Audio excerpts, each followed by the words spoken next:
All right. I am now joined by Rob Larson, the People's Econ prof, author of the very, very rapidly forthcoming book, Mastering the Universe, right, about the ruling class.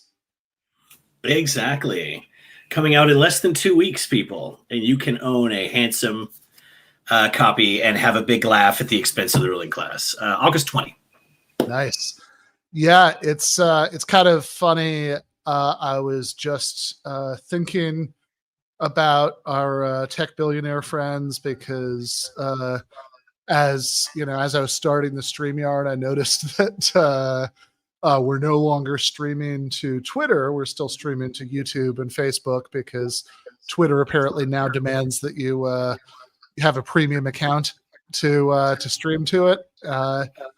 And I just can't stand the idea of paying Elon Musk to use Twitter. So I suppose we're in impasse for now. Yeah, but Ben, you could then have one of those once coveted blue check marks, which people used to really care about. And now, people have, like, Cory Doctorow has a disclaimer on his Twitter page that they added it without his consent. Which I see, yes, I see people do that, which I definitely get because, apart from something like this, where they're actually holding like a legitimate benefit hostage, it's like, yeah, it's literally now just a badge that signifies I paid Elon for this badge. Like, yeah, it's like a fan. It's like a fan. Yeah, like I saw somebody. I remember when they first rolled it out.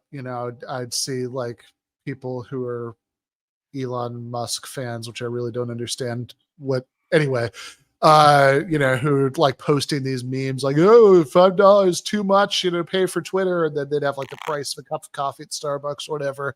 It's like, yeah, but at least Starbucks actually gives you a cup of coffee at the end of that transaction. Yeah, they don't just like give you. Yeah. You don't just get like a sticker that you could wear saying I paid $5 for this sticker. Yeah, like the price of a cup of coffee, which, unlike the sticker, will give value to me and give me energy for one work morning. That's a lot more than that. Check of embarrassment. Yes, exactly. And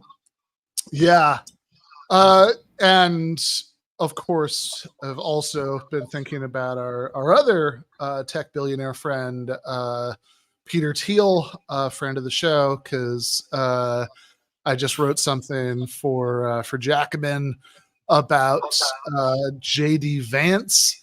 So the title of the article is J.D. Vance got his faux populism from internet weirdos. That I suppose is self-explanatory, but Mr. Thiel makes multiple appearances over the course of the article. But all of that is neither one way or the other for our purposes here, because what we're going to be talking about today is free speech, and as particularly as it pertains to Israel-Palestine. So you had suggested this debate. So you want to set up what it's about? Yeah, just looking at the beloved Greenwald in his appropriate element, confronting Shapiro, I believe is the name, from the Manhattan Institute. Yes. You know, the Manhattan Institute, or the Francisco Franco fan club, as I think Will Menaker once called it. Very kind of a. Actually, it is. I mean, we joke about it. The Manhattan Institute, it's kind of its own unique beast. This is a privately funded think tank that has conservative economic ideas. That's it. So, like, a very kind of unusual, like, a free market think tank. Like, you just never see those anymore.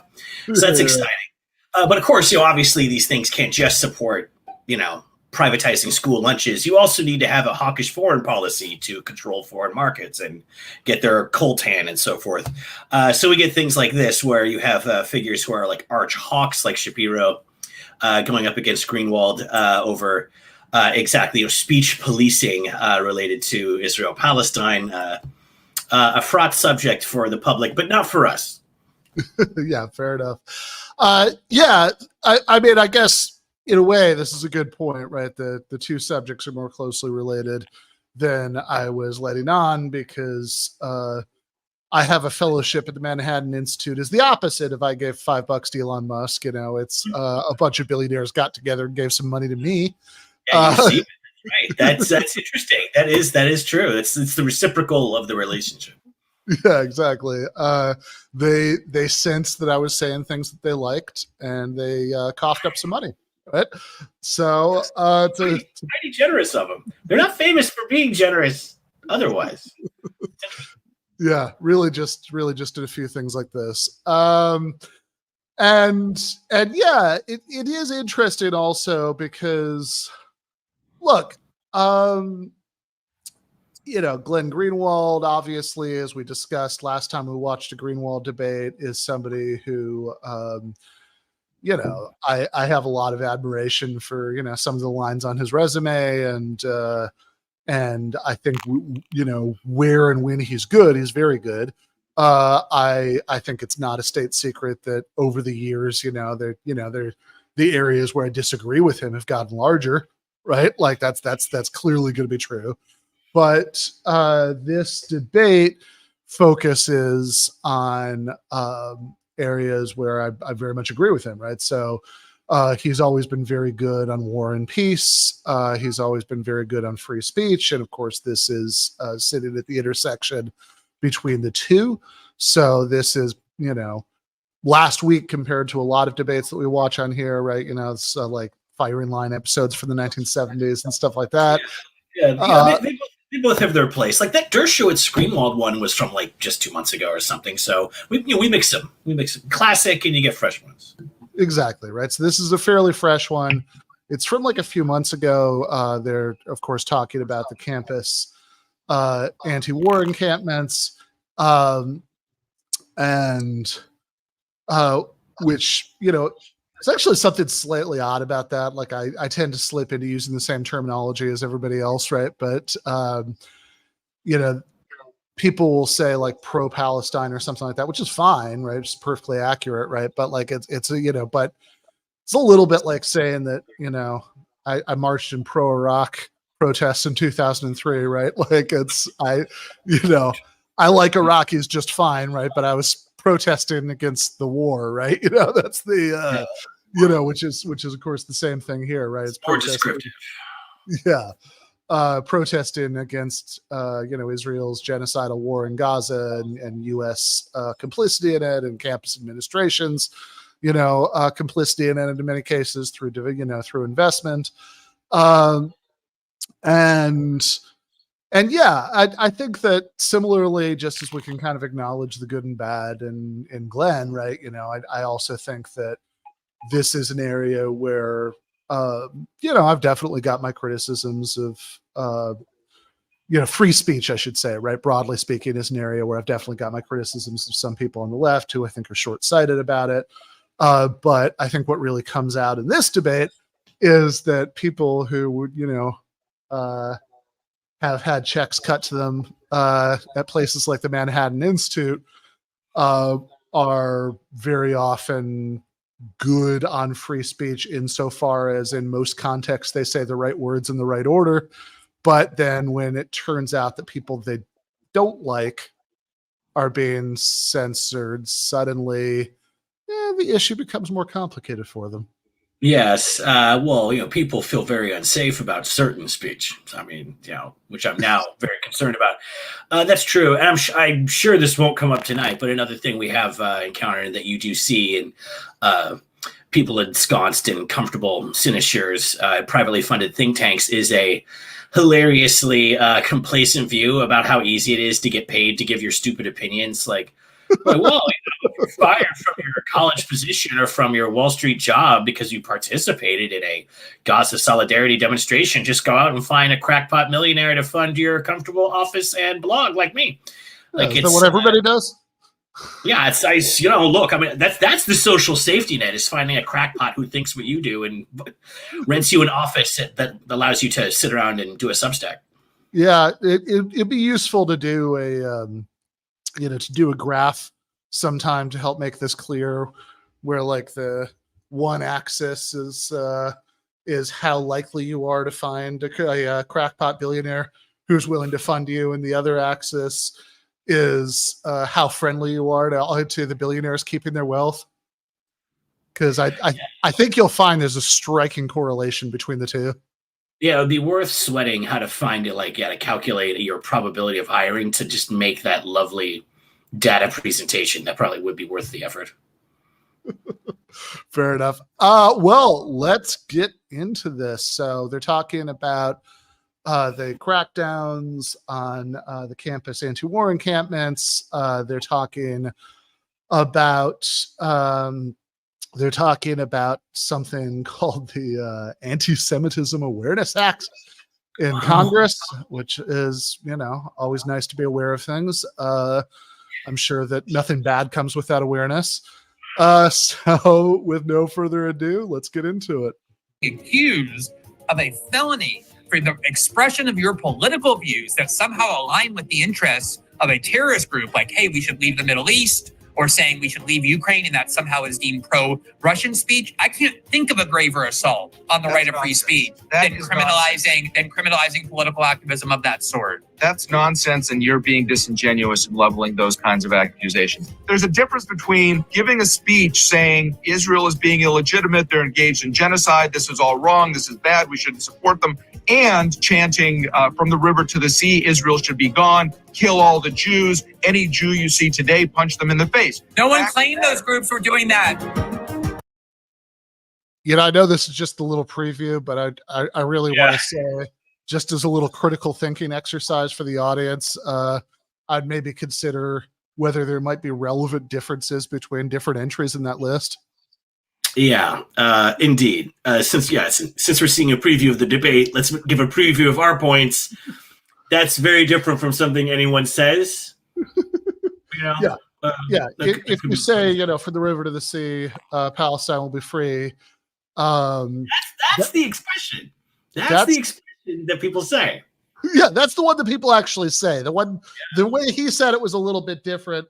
Yeah, and it's subtly different.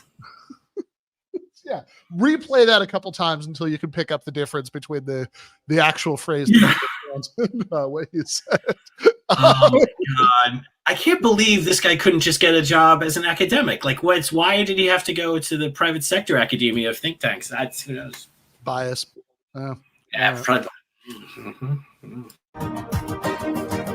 Welcome to Counterpoints. We're glad to be here on a Friday, a Thursday night. If you're a premium subscriber, breakingpoints.com. If you want to subscribe to the premium version of the show, you get the whole thing in your inbox Thursday nights. The rest of you, happy Friday, Ryan. We always enjoy being here on a Friday, especially for the subject matter that we're going to tackle today.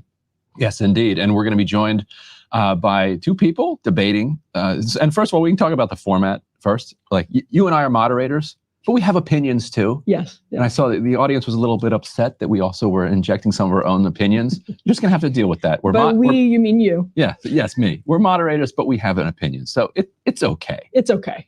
And these are grown-ups. They're going to be able to handle it. So let's introduce these grown-ups.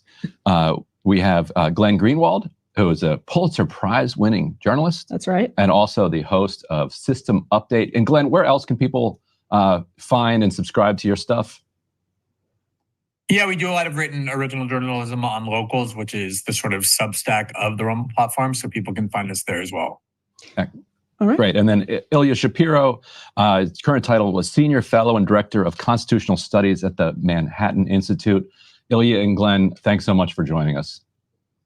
Yeah, great to be with you guys. And just to be clear at the outset of this debate, I'm taking the pro-speech, pro-law position. So I don't know what that makes Glenn. Well, that's I'm the pro-censorship, anti-law, pro-crime position.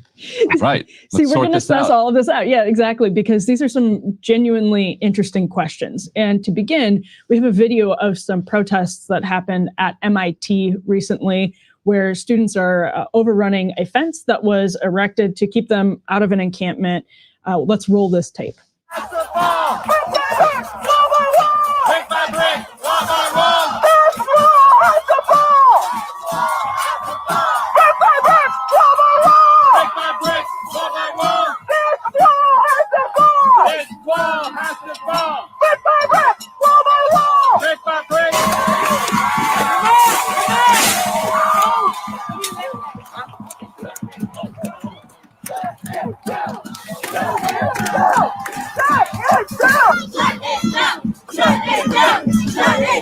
Again, so if you were just listening to that, you were listening to students just get rid of a fence. Basically, it was keeping them out of an encampment at MIT.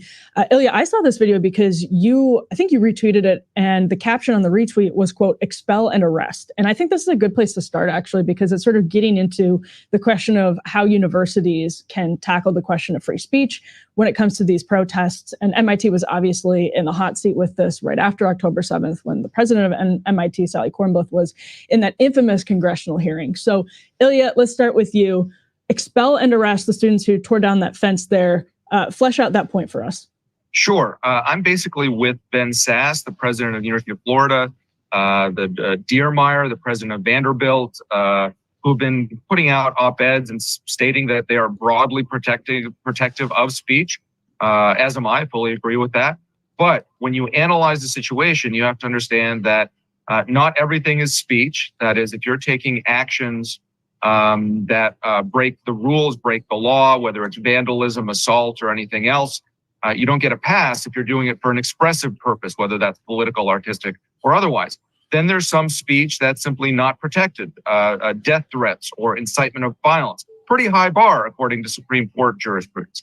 And then there are time, place, and manner regulations. And this is central to this debate. So in the campus context, you can't block access to educational facilities. You can't disrupt classes or organized student meetings that have been, duly reserved and things like that. You can't harass and intimidate. There are rules about these sorts of things. In the off-campus context, the equivalent is, even though we care about political speech, I can't go to your neighborhood in the middle of the night and with a bullhorn tell you exactly what I think about Donald Trump and Joe Biden. That's disturbing the peace.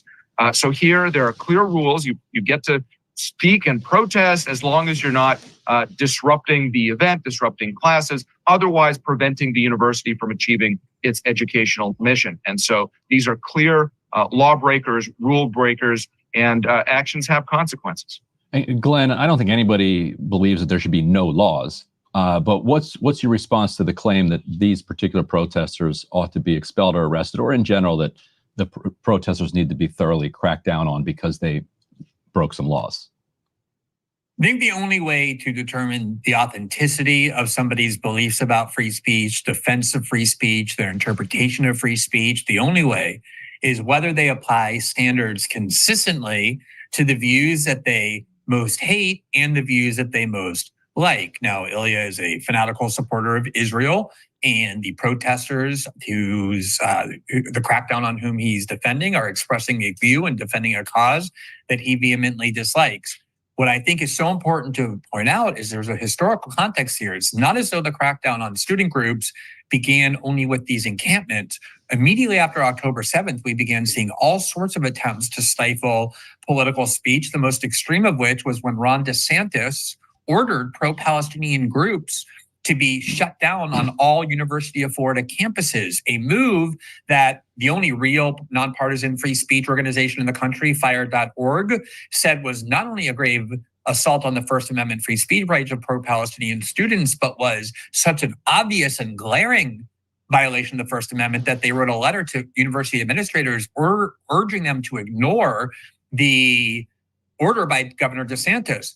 There have been a lot of those kinds of attacks well before these encampments arose. And of course, before October 7th, one of the most common forms of censorship on political campuses and elsewhere were attempts to silence Jewish students. There have been pro-Palestinian students, rather. There have been professors who have been fired for criticizing Israel. There have been student groups whose application to exist have been denied because they're pro-Palestinian. Fire.org has been defending these people for a long time. So a lot of conservatives wave the free speech banner when it comes to targeting conservative speech. And I do too. I defend that speech. And yet suddenly abandon those standards soon as it comes to the cause that they most love or the speech they most hate, which is criticism of Israel. The other thing I want to point out is, of course, it's the case that if you engage in violence, you should be arrested.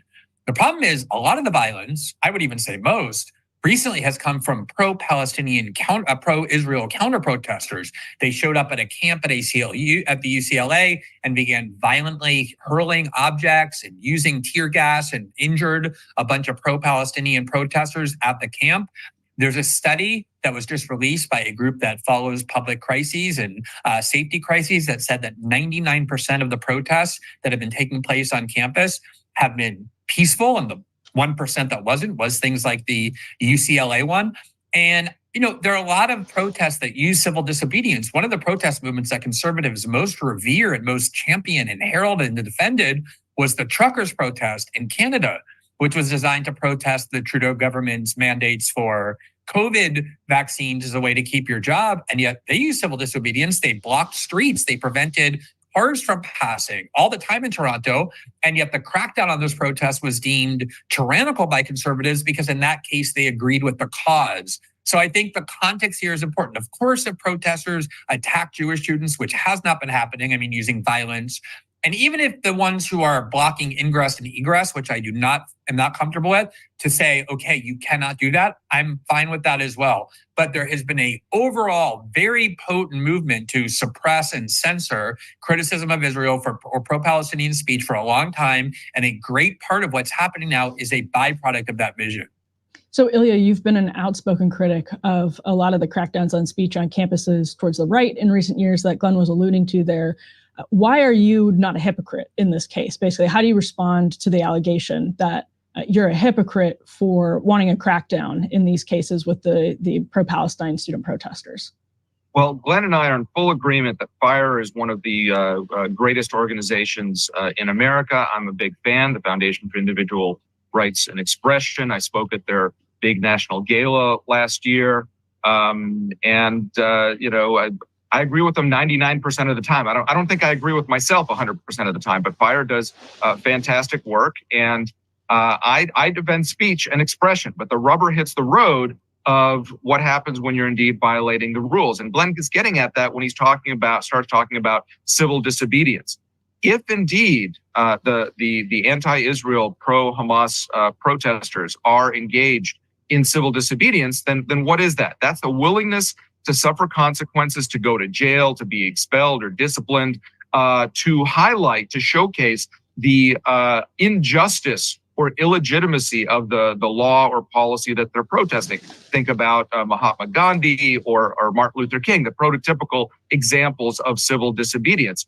It's not yelling and intimidating and harassing and vandalizing, all of these sorts of aggressive actions that I think are counterproductive even for their causes. And this has nothing to do with whether you're a pro-Israel or anti-Israel. Yeah, UCLA, I don't know what exactly went down, but to the extent that the pro-Israel side was engaged in violence, that's not good, and that's not protected speech either. So, I try to be principled as much as the next guy, and we can debate the DeSantis order about Students for Justice in Palestine, which is a separate issue about organizational structure and material support for terrorism, which the Supreme Court has held is not protected by the First Amendment. But in terms of individual speech versus violating the rules, I try to be very consistent. And, those on the left who on October 6th would have wanted to discipline those who use the wrong pronouns or otherwise engage in microaggressions, if they're hypocritical, there's no crime against that. The Americans have the right to do so.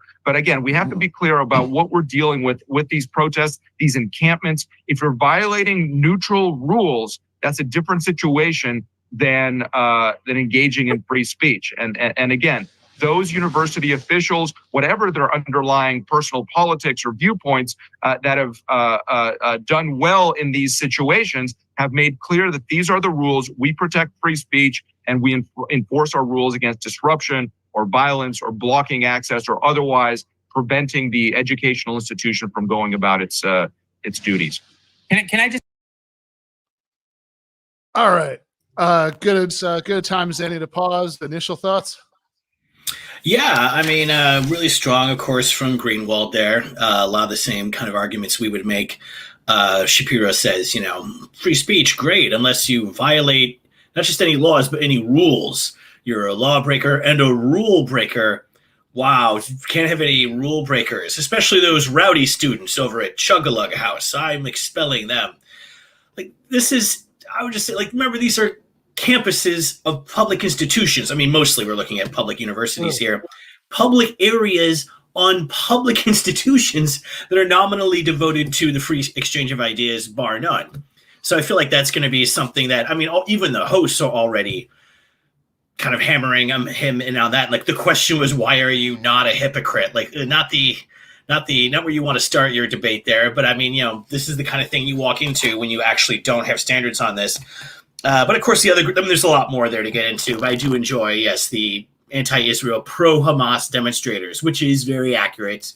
Most leftists I know are big fans of the Hamas movement and Palestinian Islamic Jihad. And when turning to face Mecca 5 times a day, I often reflect on how great they are. So a nice, easy way to smear a demonstration. You know, the anti-war, pro-Viet Cong protesters.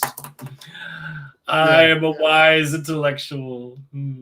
Yeah, exactly. Right, exactly. With those pro-Saddam protests in 2003, there were, I suppose if you listen to the right talk radio hosts, you would think so. But everybody else understood that wasn't what was going on there.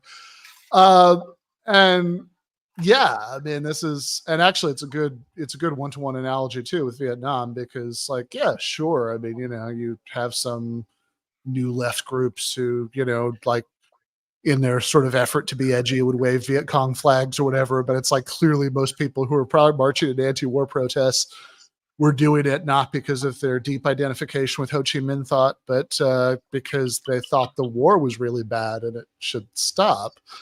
Pro-Hamas protesters is obviously ridiculous. And, I think that the definition he's giving of civil disobedience, I think that it's like, yeah, I think that there is a certain kind of narrowly construed civil disobedience that, that like roughly meets that definition. But in terms of the history of people peacefully violating various sorts of rules in the course of protests, civil disobedience in that narrow sense is a very small sliver of the total, right? Like, when auto workers in Flint in 1937, were like sitting down on the factory floor and, clear violation of the law of the owner's property rights, they weren't doing it so that they could make a point through getting arrested, right? Like, that's like Gandhi said, you should be so committed you're willing to be arrested. His point wasn't that it's good for them to be arrested and for the state to preserve its fucking rules. Like, we just look at any of these in the past.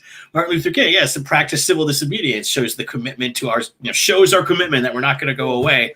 And if you go to jail, like, they'll see that and be like, wow, eventually we're going to have to deal with this. We can't imprison everyone. And idiot reactionaries see that and go, see? So they were saying it's good to break the law and be imprisoned. We're helping advance the activism by imprisoning you. That's what these simpletons seem to take from this. It's like, yeah, they said that they should go to jail for their beliefs, which is great. So we lock you up and you make your point and I get to be in charge still. It's pretty good. Yeah, I mean, in like when the Wobblies at the beginning of the 20th century would do what they call free speech fights, where they go into some town where the sheriff would try to run them out or whatever.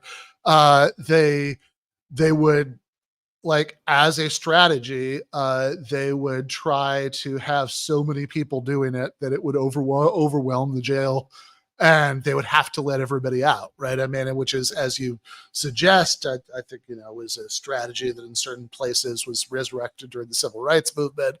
There's, lots of cases where peaceful protesters will go to jail, but they'll refuse to give any information. So to create logistical headaches. And certainly in terms of direct, one-to-one analogies for a lot of what we're talking about with the encampments. I mean, I know people are having vapors over, they broke a window at Hamilton Hall at Columbia, and God. Yeah. Oh, nobody will. Why won't anyone think of the window, right? Someone trampled on our wealthiest donor's petunia bed. Ugh. Ugh. Our great debating institution cannot withstand these assaults on the marble pillars of society. Jesus fucking Christ. Oh, vandalism. These people are in jail for vandalism. These guys' favorite thing in the world is to go to Europe and stand in front of the surviving sections of the Berlin Wall and go, we beat the fucking commies, take my picture by this vandalized to shit wall because it represents something that society doesn't want to support anymore. Like, Right. like, yay, vandalize it because it sucks. You know, I bet this guy was touching himself when our Marines were marking up ziggurats in Basra with, you know, Semper Fi. I bet he was very excited about that. Like, it's just Greenwald said, like, you have free speech until someone says something you don't like, and you say, well, the rules must be respected. And it's just so infuriating because, again, public area and a public institution that's made for arguing, and people are tearing down this fence, Mr. Gorbachev, because it's like nothing ever happening. And Shapiro says, well, I can't go to your neighborhood. What if I came to your neighborhood with a bullhorn and I said Trump was great? You wouldn't like that. And I was like, that seems meaningfully dissimilar from the case under discussion. My neighborhood is not like a public forum that we all pay some tax dollars to supporting that is made for debating anything you can think of. Like, how about you like try a little, you Likud supporter, in your discussion here? Yeah.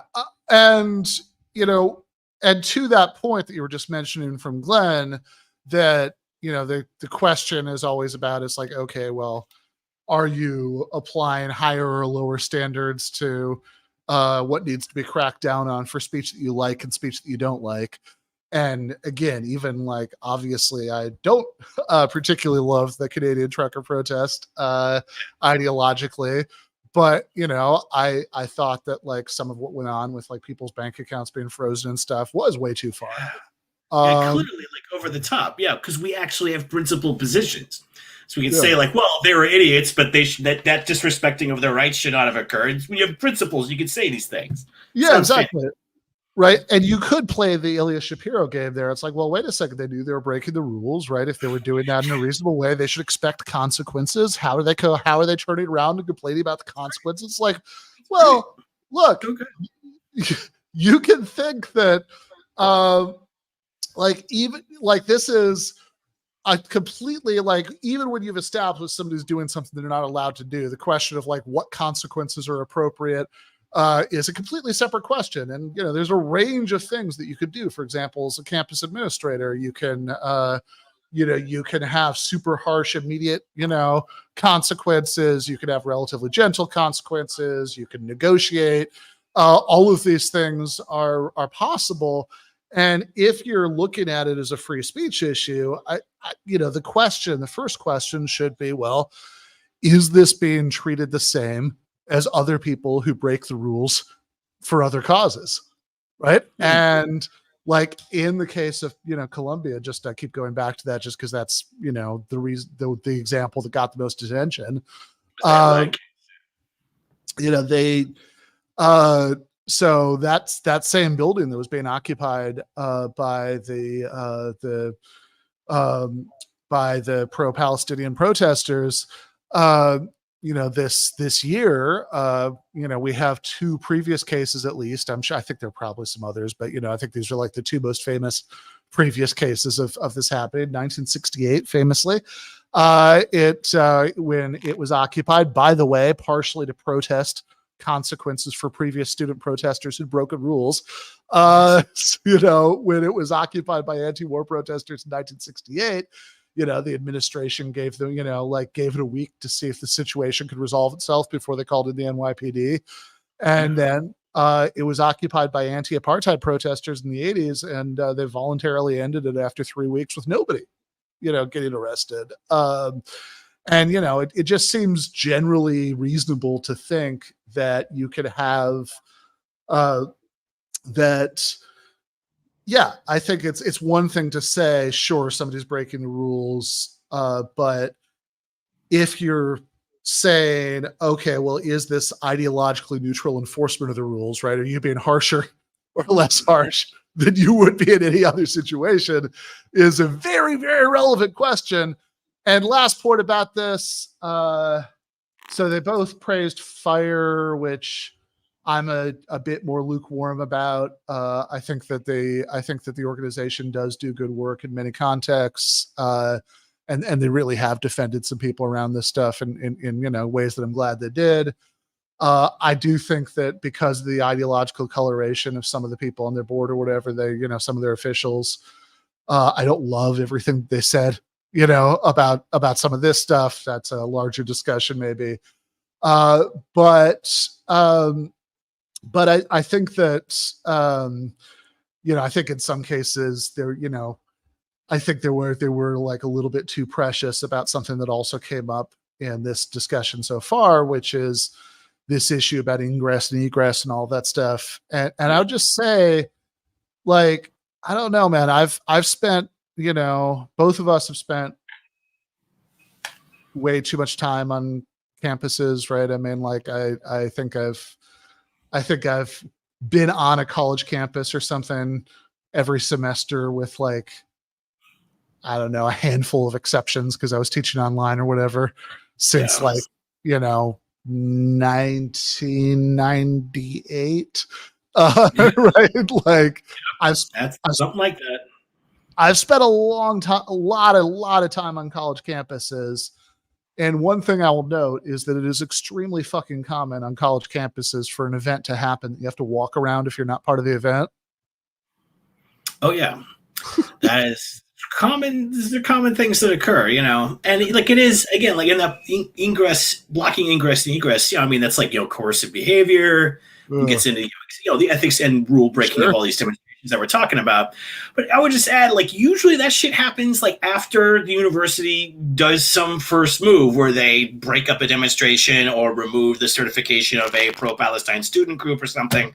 In my experience and from what I know about history of campus activism, maybe someone can correct me, but usually it seems like those kind of things are a response to escalation from administration, just like most what people like to call left-wing violence. Like, the NLF didn't just start shooting the French. They asked them to leave and they wouldn't. And then they did a demonstration and got shot. Like, it's always a pattern of escalation against like power centers that eventuates in people at the bottom of the system doing this shit. So I would throw that in there too, maybe. I think that is mostly true. I think I would also just throw in that sometimes I see the very same people saying, oh my God, what about the precious right of every single student to access every inch of campus, at every moment of time? They'll say that, and they'll also say, well, these protests are really discredited by like the most fringy people who show up to them and like extreme things they might say or whatever.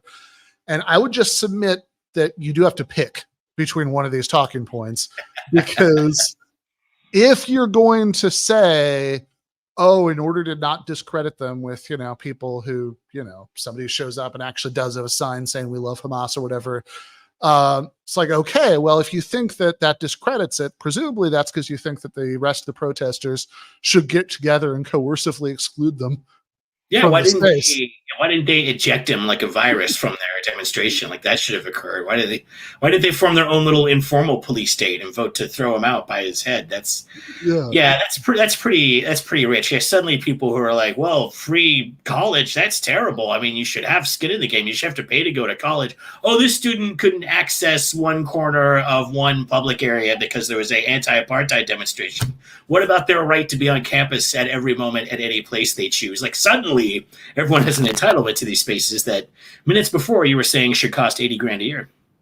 Yeah, no, that's also true. But it's like, I don't know. I mean, even when you are paid $80,000 a year or whatever, it's like, I don't know. It's just like there's an event on campus and you have to, it's like, that means you have to do a different route to go from point A to point B. And, concerts and shit, all the time. Yeah, or renovations. That's very popular. Extremely common occurrence, and the real difference here is authorized versus unauthorized, which takes us back to the larger point about the rules, and and I also point out that that Shapiro is somewhat undermining his case. That it's like, oh, it's just all about the rules, when he's also defending Ron DeSantis accusing Jewish peace groups of material support for terrorism and kicking them off campus. So it's like, well, if those are the rules, then, you just, there is no rules consistent way of expressing your opinion. Yeah, and if like something that could potentially give material support to some violent entity is the standard, I really feel that the Students for Israel campus in every freaking institution should be reassessed. Like those things actually are partially sponsored by, outside entities and actually do lead to material support for them, unlike a bunch of no account kids and some scraggly professor on a campus who are pro-Gaza. Like it's not material support for anything other than trying to bring about the end of war. I want to know the numbers of pro-Israel student groups where people end up actually moving to Israel and joining the IDF versus how many people and Jewish Students for Peace or whatever end up volunteering for the Hamas Al-Qassam Brigade. Yeah, I don't know how many guys are in the Nakub who came in through some Palestine solidarity group. On the other hand, like I personally knew dudes, who were at my at Indiana University where I attended my undergraduate degree, where they're also brutally suppressing pro-Palestinian speech and have just completely fenced off Dunn Meadow, which is the campus free speech zone. Back then, I knew a couple guys who were just super pro-Israel and then went to Israel and joined the IDF, or their, and the related agencies there. Not that that's common enough. Like people who do that, whereas people going to Hebron and joining a brigade. That's I can't remember any of those. Yeah, citation needed. I want the example. That's the. It's like, oh yeah, no, he was going to a bunch of protests and got really into it, so he ended up going to join the Houthis. He's a pirate now. Yes, exactly. Yeah, he passed beyond passport control, and now, yes, exactly. He's 900 calories a day, but he's living his best life. Last thing I'll say on this before we get back to Undead Ryan Krim here. It's just I like that just based on how it looks in the image here. I always like the childish points in these debates too. It looks, at least visually, like Glenn is sitting directly beneath the output of a ductless AC vent. Like it looks like he's right in the draft of a mini split.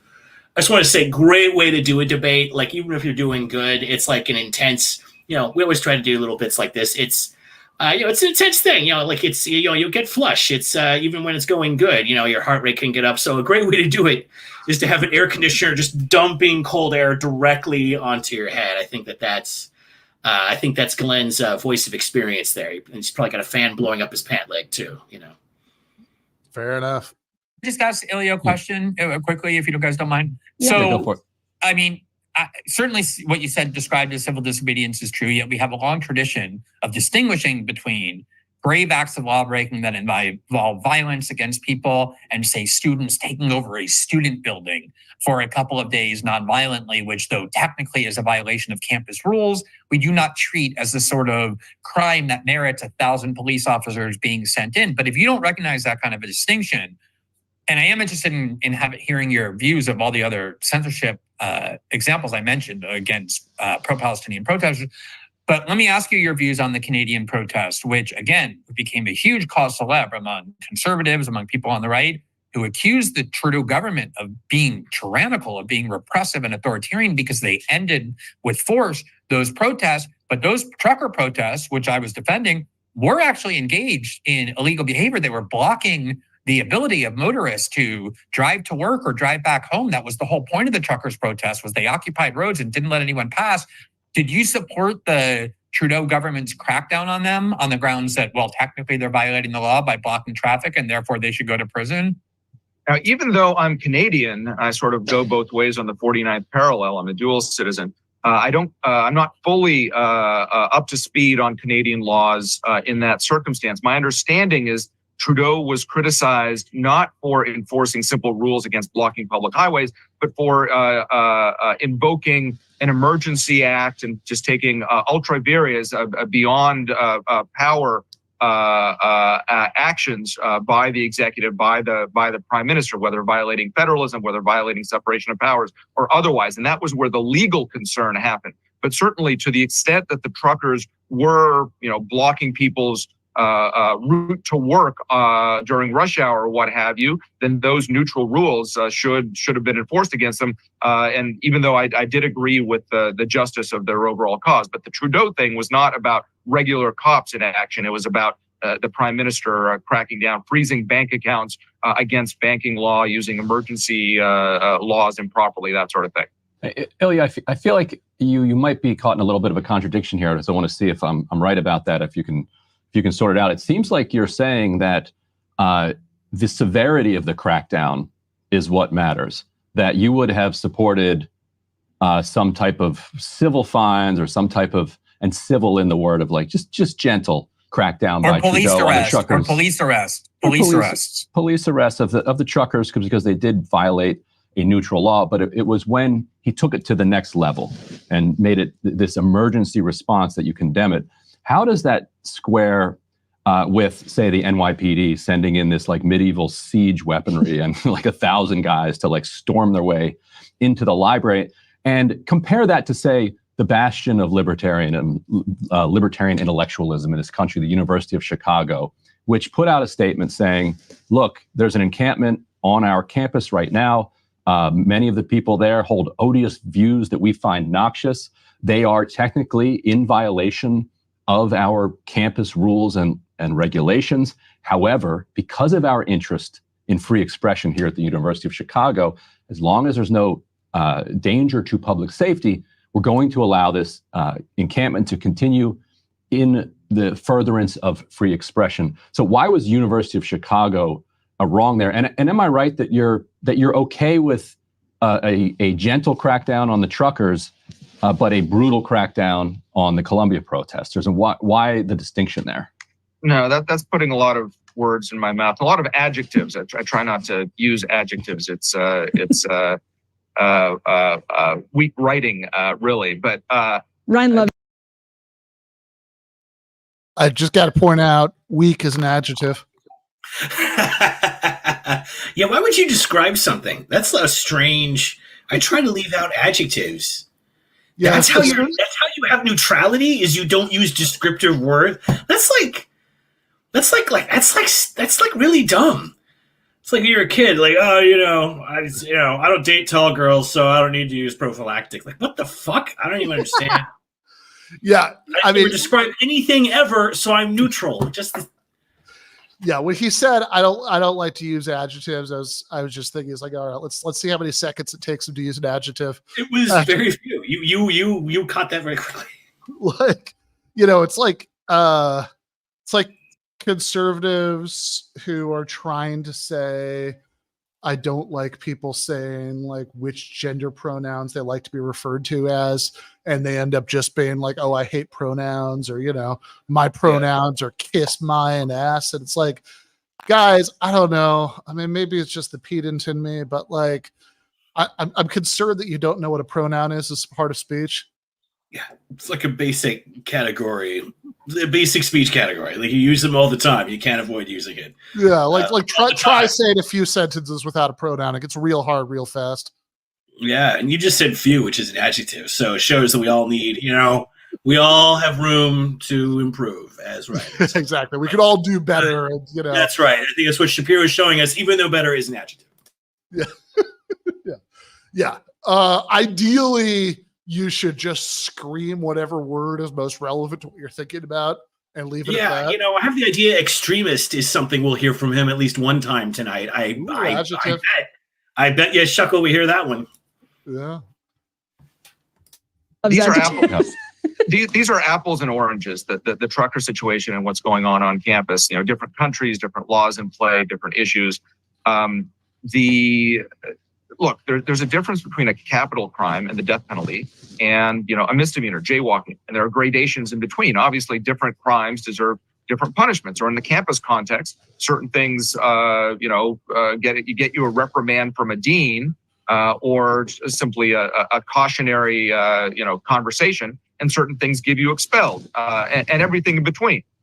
So you have to evaluate what the exact violation is and respond appropriately with due process. Not just a kangaroo court and all of that. University of Chicago, which is my law school alma mater, and sort of the gold standard for both free speech, institutional neutrality, viewpoint non-discrimination in hiring, the Chicago trifecta, does great things.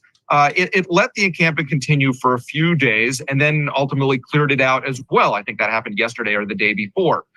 So a lot of alumni were calling for Chicago to enforce their actual rules and enforce their actual initial statement that they made sooner, but they let a kind of a conversation continue for a few days. Whatever, we can Monday morning quarterback all day. But it's not about the gentleness of, what kind of equipment the police use when they come in or how many of them are there. That's an evaluation of police tactics and proportional force and methods and things like that. But when you occupy buildings and vandalize and break windows and do all sorts of things, that... Even aside from him pretending that occupying buildings isn't a time-worn campus protest tactic, it's like, oh, well, let's not talk about police tactics and proportionality and all that. You just said at the trucker protest that, yeah, okay, rules have to be enforced, but I don't like this because it's excessive. So it's like, why is proportionality suddenly off the table now? Yeah. I don't know, man. That's like a fairly unconvincing sidestep there. I don't know. Like I was just kind of like, oh, I was expecting a little bit. I thought there would be a little more sophistry. I was waiting for the slippery evasion moment, and it didn't happen. It's like, well, apples and oranges. Like, they're both demonstrations, so they're both apples. And so got suppressed. So, I mean, whatever you want to say about those responses, it's not apples and oranges. It's the same kind of shit. This is like, I feel like he's losing badly, and we're less than 20 minutes. There's another 45 minutes of this. He's just going to be, like, cooked golden brown by the end of this. This is... Wow. All right. Do disrupt the educational mission that terrorize the workers, the working class workers that are there, as we've seen reported by the Free Press with respect to Columbia's takeover of Hamilton Hall. That's a problem. Certain things are criminal violations. Certain things are mere violations of the university code of responsibilities, which could get you expelled or suspended or some other kind of punishment. Again, commensurate with the type of crime. But this is not about gentle crackdowns versus brutal crackdowns. It's about dealing with, responding to situations as they arise. And there's no right to, quote unquote, mostly peaceful protest or what have you, or mostly peaceful occupation of buildings and disruptions of educational missions. Columbia has now canceled their graduation ceremonies. They moved all of their classes online. That's not right for all of the students who are not engaged in all of this activism. I think Chicago is doing better. Princeton, my undergraduate alma mater, is doing better in enforcing rules against sleeping and camping and things like that, while allowing the protesters to actually protest in a non-disruptive way. So again, Ben Sass at University of Florida, you don't have these massive things. So there are different responses that we're seeing in real time, differentiating what real leadership is while protecting the freedom of speech. So let me kick that to Glenn, actually, because there's something interesting. And Glenn, you mentioned this earlier, and I don't want to gloss over it, that when there are violations, it's reasonable in certain cases, and that's where I want to kind of drill down into specifics, for the university to respond by enforcing its rules. So while we're talking about our alma maters, my alma mater, George Washington University, there was a leader, I actually don't know if they were a student or not, chanting guillotine. There were some students in the audience chanting guillotine in reference to different university officials that were being put on a sort of mock trial in the middle of the encampment there. Obviously at Columbia, we saw some obvious vandalism, breaking into the building, et cetera. So Glenn, what is your where's the line for you as to what's protected speech, what's protected civil disobedience, or not protected civil disobedience, but what's sort of tolerable civil disobedience? How do you kind of categorize different things we've seen at these encampments? Yeah, I think it absolutely depends on the impact. Obviously, if you have people using violence, and there have been so many hate crimes hoaxes about trying to create this narrative that American Jews are this new endangered and victimized group. They can't even walk outside without being violently attacked. The one example that spread all over the media that was promoted by Barry Weiss's Free Press ended up being a complete hoax. This Jewish student who has been a longtime pro-Israel activist who claimed that she was stabbed in the eye with a Palestinian flag. And then when you watch the video, she was standing near the protesters. They were just marching by her, waving flags. one of the flags just brushed up against her. She went on TV. There was nothing wrong with her eyes. She said the only symptom she had was a little bit of a headache. And yet Mike Johnson goes to the Holocaust Museum yesterday and claims that Jewish students, plural, are now having attacks on them violently by being stabbed in the eye with Palestinian flags. It's like a Jussie Smollett level hate crimes hoax, but writ large to justify these aggressive crackdowns. Fun fact too, that same student at Yale who lied about being stabbed in the eye and then like wrote a video when it came out, showed that like at best she was accidentally grazed and doesn't seem to have been hurt in any way. That same student was responsible for the for last year's stupidest story like this, which was about at the Yale cafeteria. There was an item called the Israeli couscous salad with spinach and tomatoes, and one day whoever's responsible for writing up the little labels on the thing, the different things in the cafeteria, just labeled it couscous salad with spinach and tomatoes, left out the Israeli. And there was like a whole news cycle about that, because it was, because it was evidence of how horrendously anti-Israel, campuses were getting. And then like the next day, they just switched it back to Israeli spinach couscous salad with spinach and tomatoes. And she was the one. She was the one who publicized that originally. The couscous gate. Oh, it's the same. Oh, wow. Tempest in a teapot, and then that. Yeah, I did see that video of the alleged eye impalement. Content warning. It's it's grisly, and then it is. You think it's going to be grisly, and then it like barely touches the student complaining. I didn't know that was the same helpful interlocutor in this debate. Good for her. Yeah. I really can't wait to see what the 2025 atrocity that she uncovers at Yale is. Maybe she'll have graduated by that. I don't know what year she is, but yeah. Just had, 2 weeks ago, the House of Representatives that passed a law that wildly expanded the definition of anti-Semitism for anti-discrimination law, and it includes a wide range of views that obviously are constitutionally protected, such as saying that you think Israeli crimes in war are similar to what the Nazis did, to suggest that certain people, evangelicals or American Jews, who are inculcated from birth with worshiping Israel and being devoted to it, have a greater allegiance to Israel if it's in conflict with the United States, to even criticizing Israel in a way that is supposedly a double standard, meaning you criticize Israel more harshly than you do. These are now rendered illegal under anti-discrimination law. It's such a full frontal assault on basic free speech rights, in addition to all the other examples that I cited. And I think the most important thing here when we're talking about standards is, I think human beings need to be humble. We are not consistency machines. Of course, we're going to be more inclined to support crackdowns on and censorship of the views that we most hate. And again, Ilya, who is a free speech champion in a lot of contexts, is somebody who is a fanatical devotee to Israel. He really believes that Israel has to be protected and defended. And I think he should be more humble about asking himself whether or not he's applying standards inconsistently, because the people whose silencing he's supporting happen to be people whose views he most hates. I don't think there's another cause that offends him more than this one, namely criticizing Israel or calling for the end of Zionism. And just to point out one example that I mean, I referenced earlier a study, not social media anecdotes, but a study that said 99% of campus encampments and protests have been entirely nonviolent. One of the examples of violence behind the UCLA one was a video that surfaced yesterday where a former IDF soldier and a professor at the University of Arizona physically menaced Muslim women by using a posture of wanting to fight, getting an inch away from them, having that body posture like you're ready to hit them. The Muslim women were covering their faces. It was very difficult to watch. That was one of the gravest acts of actual physical intimidation and force that I've seen in any of these incidents.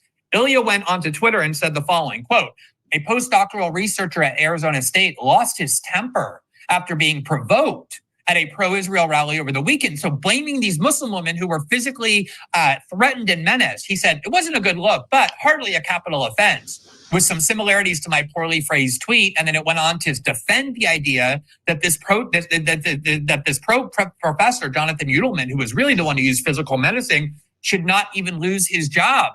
Now, if the situation were reversed and these were Muslim men physically menacing Jewish women in this way, I strongly believe that Ilya and many other people would be calling that a terrorist act and demanding their imprisonment and deportation.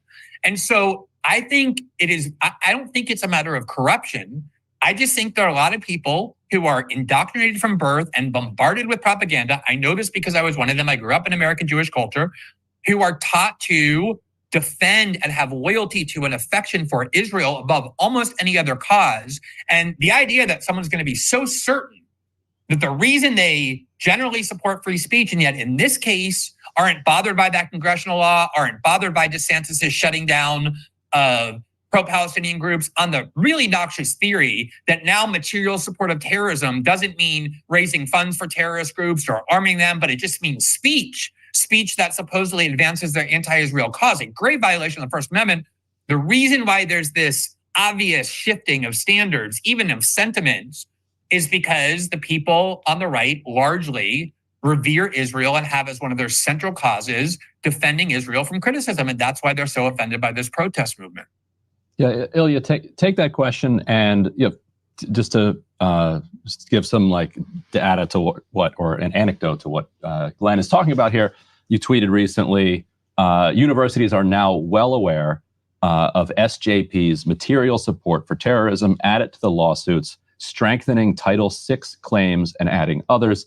You commonly do refer to these protesters as giving material support to terrorism, which means that you're kind of taking it beyond like, okay, somebody smashed a window and is blocking ingress and egress, so therefore they've broken these laws and they need to be arrested, to everyone who holds these views is materially supporting terrorism and is somehow back channel financed by terrorism and therefore needs to be entirely cracked down on. So how do you square that with your free speech advocacy? We have to be careful in our use of language. I mean, Glenn is throwing lots of stuff on the wall, and I'm not here to debate Israel policy or Zionism or anything like that. And again, there's a difference between. But can you acknowledge that it's a passionate cause of yours, at least? Of course. Can you just...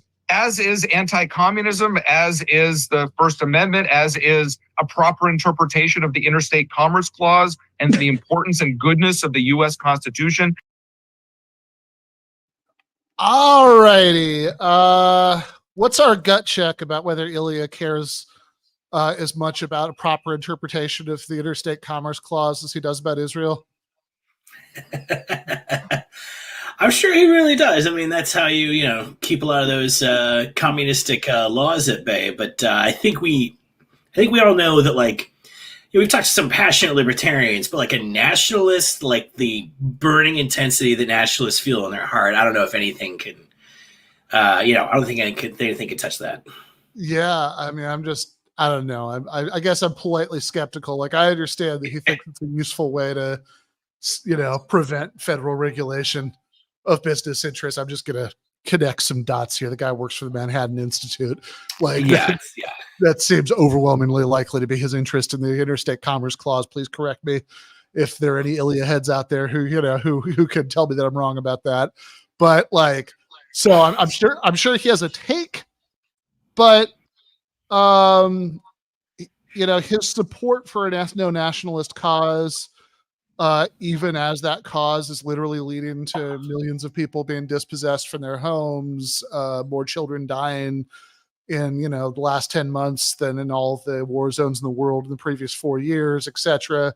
It's like, I don't know, that seems like a really intense commitment, and I'm guessing that his support for that nationalist cause probably is slightly more intense than his emotional attachment to the proper interpretation of the Interstate Commerce Clause. Yeah, I know. I exactly should have stuck with like my love of the Constitution. Like, there's a few things that people will kind of broadly like, okay, sure. Yeah, that's that's close to your heart too. But you really don't want to go directly to the Federal Trade Commission exceeding its legislative remit by a significant amount. It's not quite as much as like, I will die with my blood on this flag on soil, you fucks, which closer to the nationalism. No, I remember. So I might be slightly mangling this, but many, many moons ago, I read this collection of essays by Molly Ivins, and in one of them, she had this great riff where she was making fun of George Bush Sr., who was describing, like in some speech or interview, he was describing his feelings when he was shot down, or his like plane was going down at one point during World War II. And, what was running through his head. He was like, yeah, I thought about God, and then perhaps, trying to balance out the politics of that and the separation of church and state. It's like, really? As your plane's going down, you're thinking about the separation of church and state? I don't know if I believe that. That's different. I don't know. That sounds like a political speech more than what you're actually thinking, which is, oh, I already shat my pants. Yeah, it's going to be another 5 minutes for my plane lands. I don't know. That's this is like just like a little moment in these debates. But again, it's like, if you're going to like refer to your heart moments, people, I mean, refer to a heart moment. Yeah. Don't bring in like, oh, and then yes, Sheldon Adelson was in my office last week and said that if I didn't mention the Interstate Commerce Clause being abused in every interview which I participate in, he will remove one of the $3 million that he gives me every year to sit in this, as the chat is pointing out, very unattractive Zoom background. Also, I always like to work the cosmetic bits in there. That's very jumbled. That's unappealing. The background doesn't look very good. You're getting paid a lot. Should look better.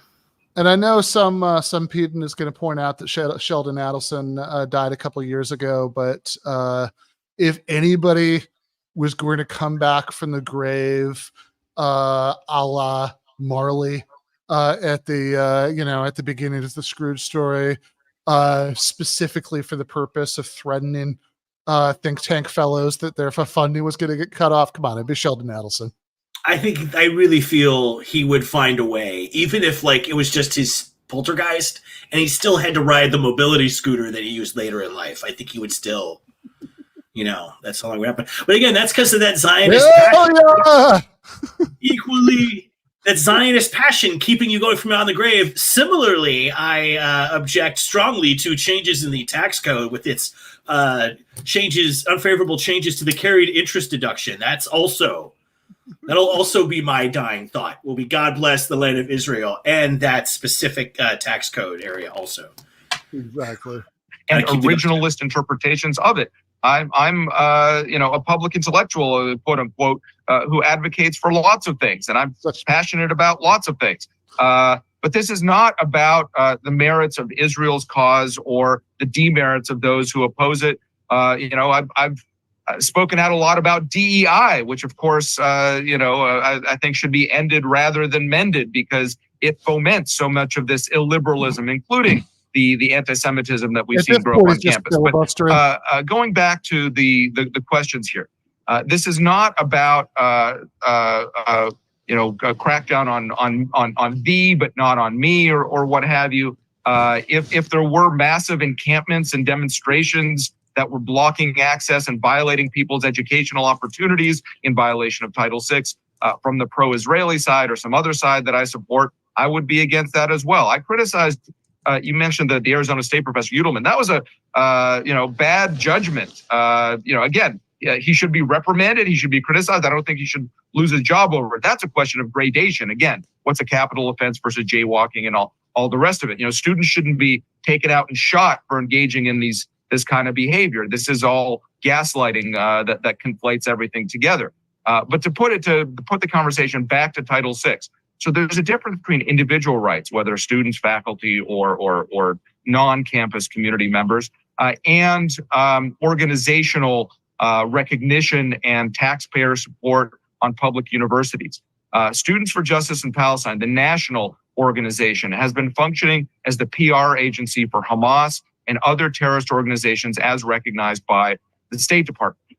They are organizing, supporting, in terms of finance, but otherwise organizational support of these protests, of these encampments, of the tactics. There are playbooks that they put out on October 8th, before Israel went into Gaza, to take advantage of the opportunity to attack Israel, because of course they're not pro-Palestinian as much as they are anti-Israeli. The goal is to abolish Israel at all costs, even if that hurts all the Gazans, as we're seeing happen now. And so the question about material support of terror isn't about the individual student rights and to crack down or punish or criminalize or deport those with improper views.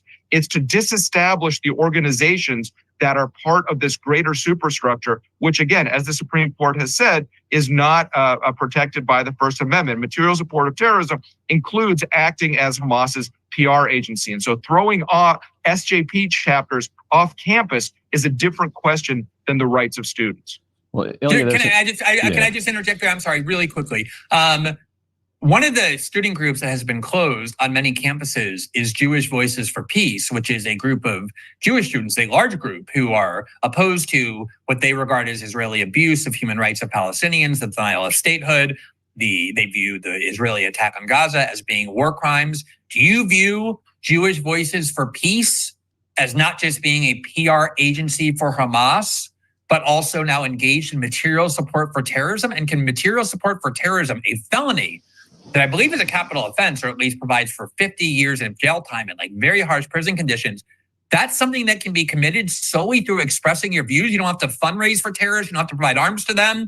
You just speak in a way. You say like, oh, I believe the U.S. should leave Afghanistan. And now suddenly you're guilty of aiding and abetting the Taliban because you want the U.S. to leave Afghanistan. You could be convicted of a felony for aiding and abetting or providing material support to a designated terrorist group. Don't you think that's a pretty grave threat to free speech if you can commit felonies simply by expressing your political views about geopolitical conflicts? Absolutely. I want to add to that. Nobody should be punished for their speech, and that's not what the relevant statutes are doing. You're conflating different usage of the term material support for terror in the law. What did these groups do beyond speech to be guilty of material support for terrorism? Again, you're gaslighting. There's a difference between the rights of the associational rights of organizations and the rights and freedoms of individuals and what they can be prosecuted for. The question of whether SJP should be can legitimately be thrown off campus is a different one than whether any individual student or organizer should or can be prosecuted, because taxpayer funding of organizations, which includes student recognition, access to funds, access to being able to reserve spaces, all the rights and privileges and benefits of a student group, is different than what should be done about an individual student who's speaking in some particular way. I am fundamentally against disciplining, investigating students, faculty members, and others who engage in speech, unless that rises to the level of a death threat or a incitement of violence, which is a very high bar under Supreme Court jurisprudence. Speech that's actually not protected by the First Amendment. Well, yeah, just a fine point on that question. So if a student is at an SJP event or hands out an SJP flyer, your take is that is not prosecutable material support for terrorism, or it shouldn't be under the law. I'm not a criminal lawyer, but I don't think I can't imagine a prosecution for handing out pamphlets unless that pamphlet in some way incites violence or reaches that kind of standard. But from what I've seen, I don't think there's anyone who can be prosecuted for their speech in that kind of scenario. Again, the debate over SJP and the funding sources and networks and organizations is about whether they can exist as a corporate body on campus. And Glenn asked about Jewish Voices for Peace. That's a fact question, as lawyers would call it.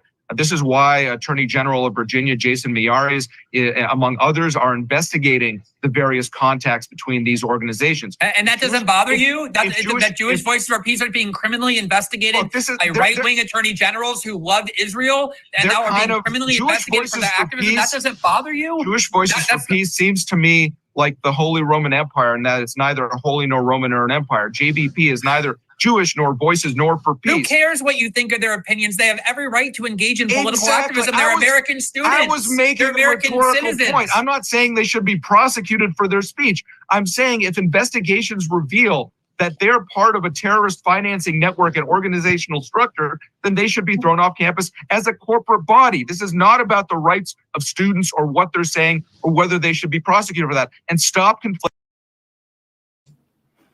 Pretty great.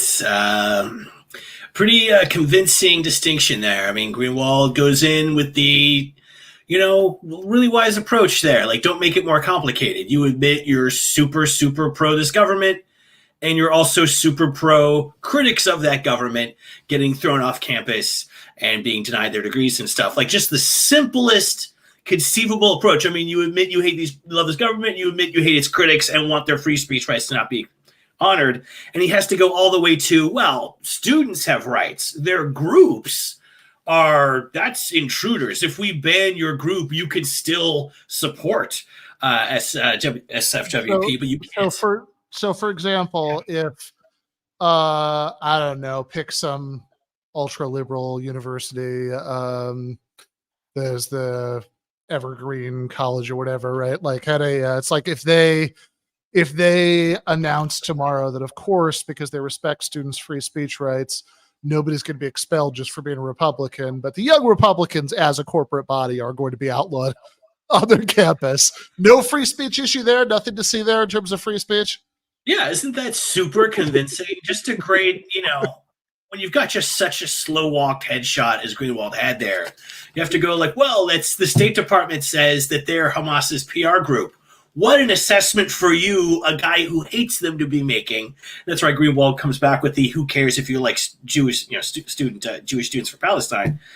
Who cares if you like these groups? Like, the point is they share the same rights. And he says, like, they're terror. It's supporting terror, and that's material support if you justify them. Not as Greenwald said, like, he drew that distinction. Usually material in law means money. Like, a money interest is usually what that refers to. So material interest usually, we got the money. The Malibu Stacy founder joke. Well, I was funneling money to the Viet Cong. Like, that's material. It's like, well, that's material support, right? They're good. Yeah, like that's what that used to mean. That's why Greenwald mentions that, I'm sure, is because of that distinction.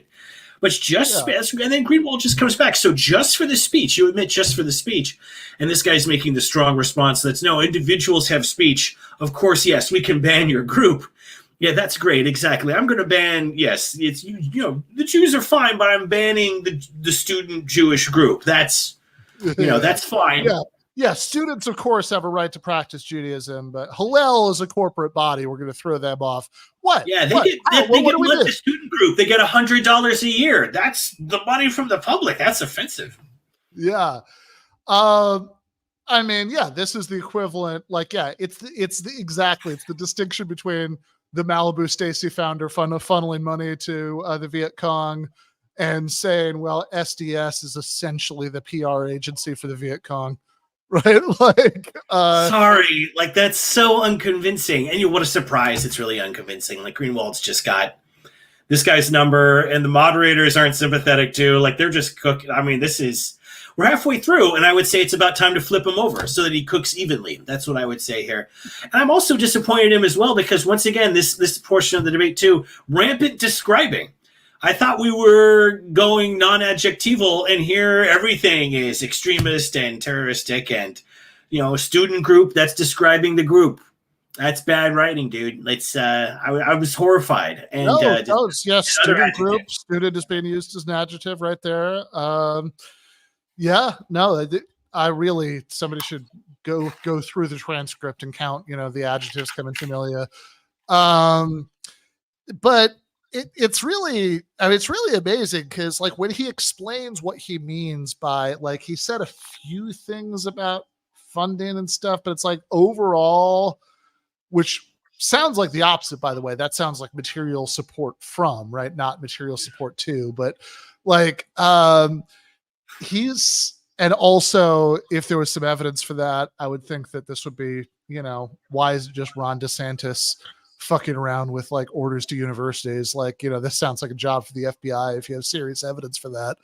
But but like it, you know, he keeps explaining what he means by material support by saying acting as a PR agency for, and it's like, well, I mean, is that, I don't,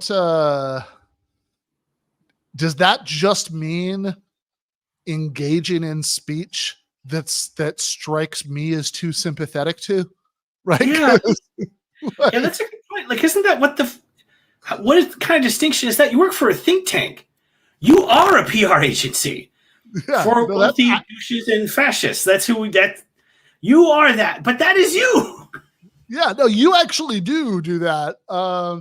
I mean, I'm pretty sure, like, I don't know, man. I've been around a lot of pro-Palestinian, people in various contexts. I had, I've never had the impression that any of them were swimming in cash.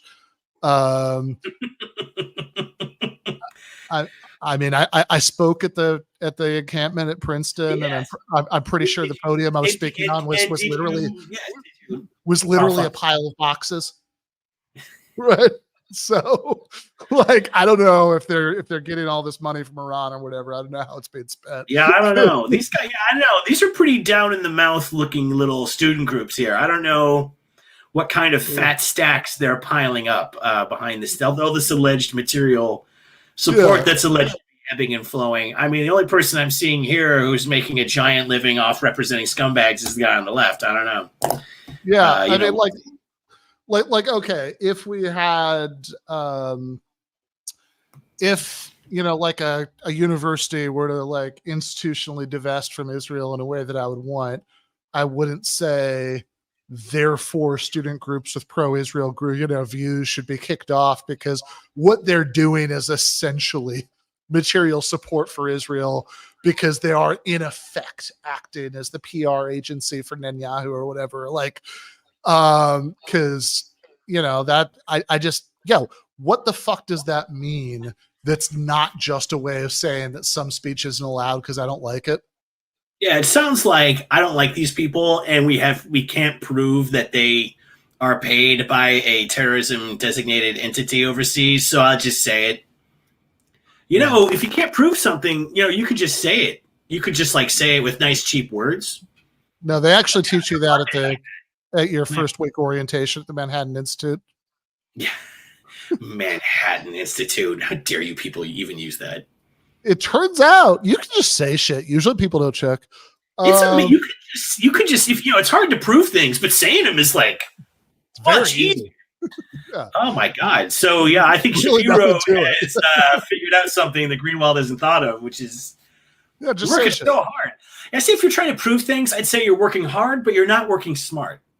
Exactly, you can work a lot more efficiently if you just claim a bunch of bullshit and expect people to believe it.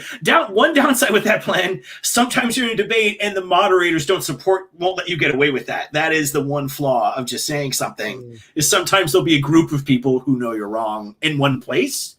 There is a flaw.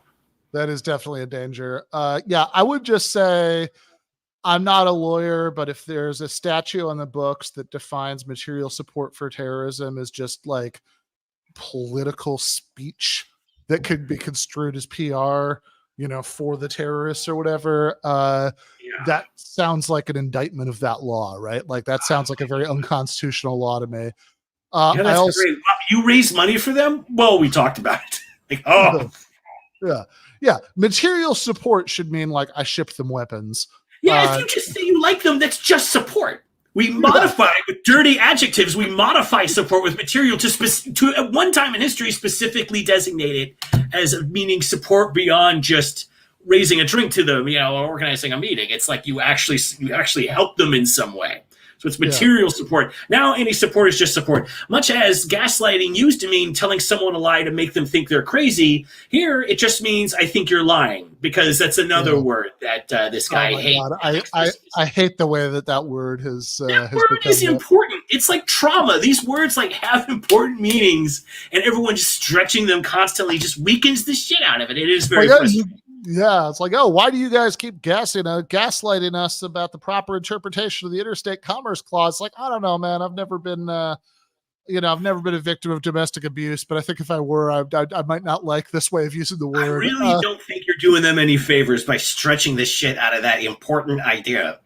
I also like from Antonio, because Ilya earlier said that Jewish Voices for Peace was like Holy Roman Empire. It's neither holy nor Roman nor an empire. And it's true. He never quite finished the thought, but it's like, well, wait a second. I could understand saying it's not for peace, because when they say they want a ceasefire, they really secretly mean that they want the fighting to continue, but for Hamas to win. I could even understand saying secretly they're not actually Jewish, but like voices? They're not voices. Yeah, voices. It's not even voices. It's not even voices. Some of it they write on their phones. So that's not talking.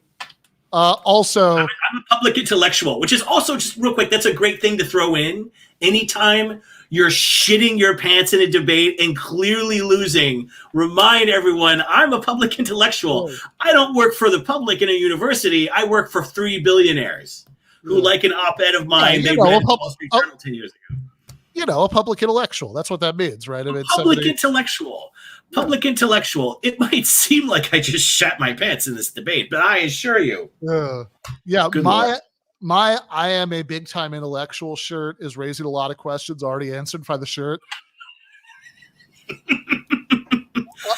Oh God, that's great.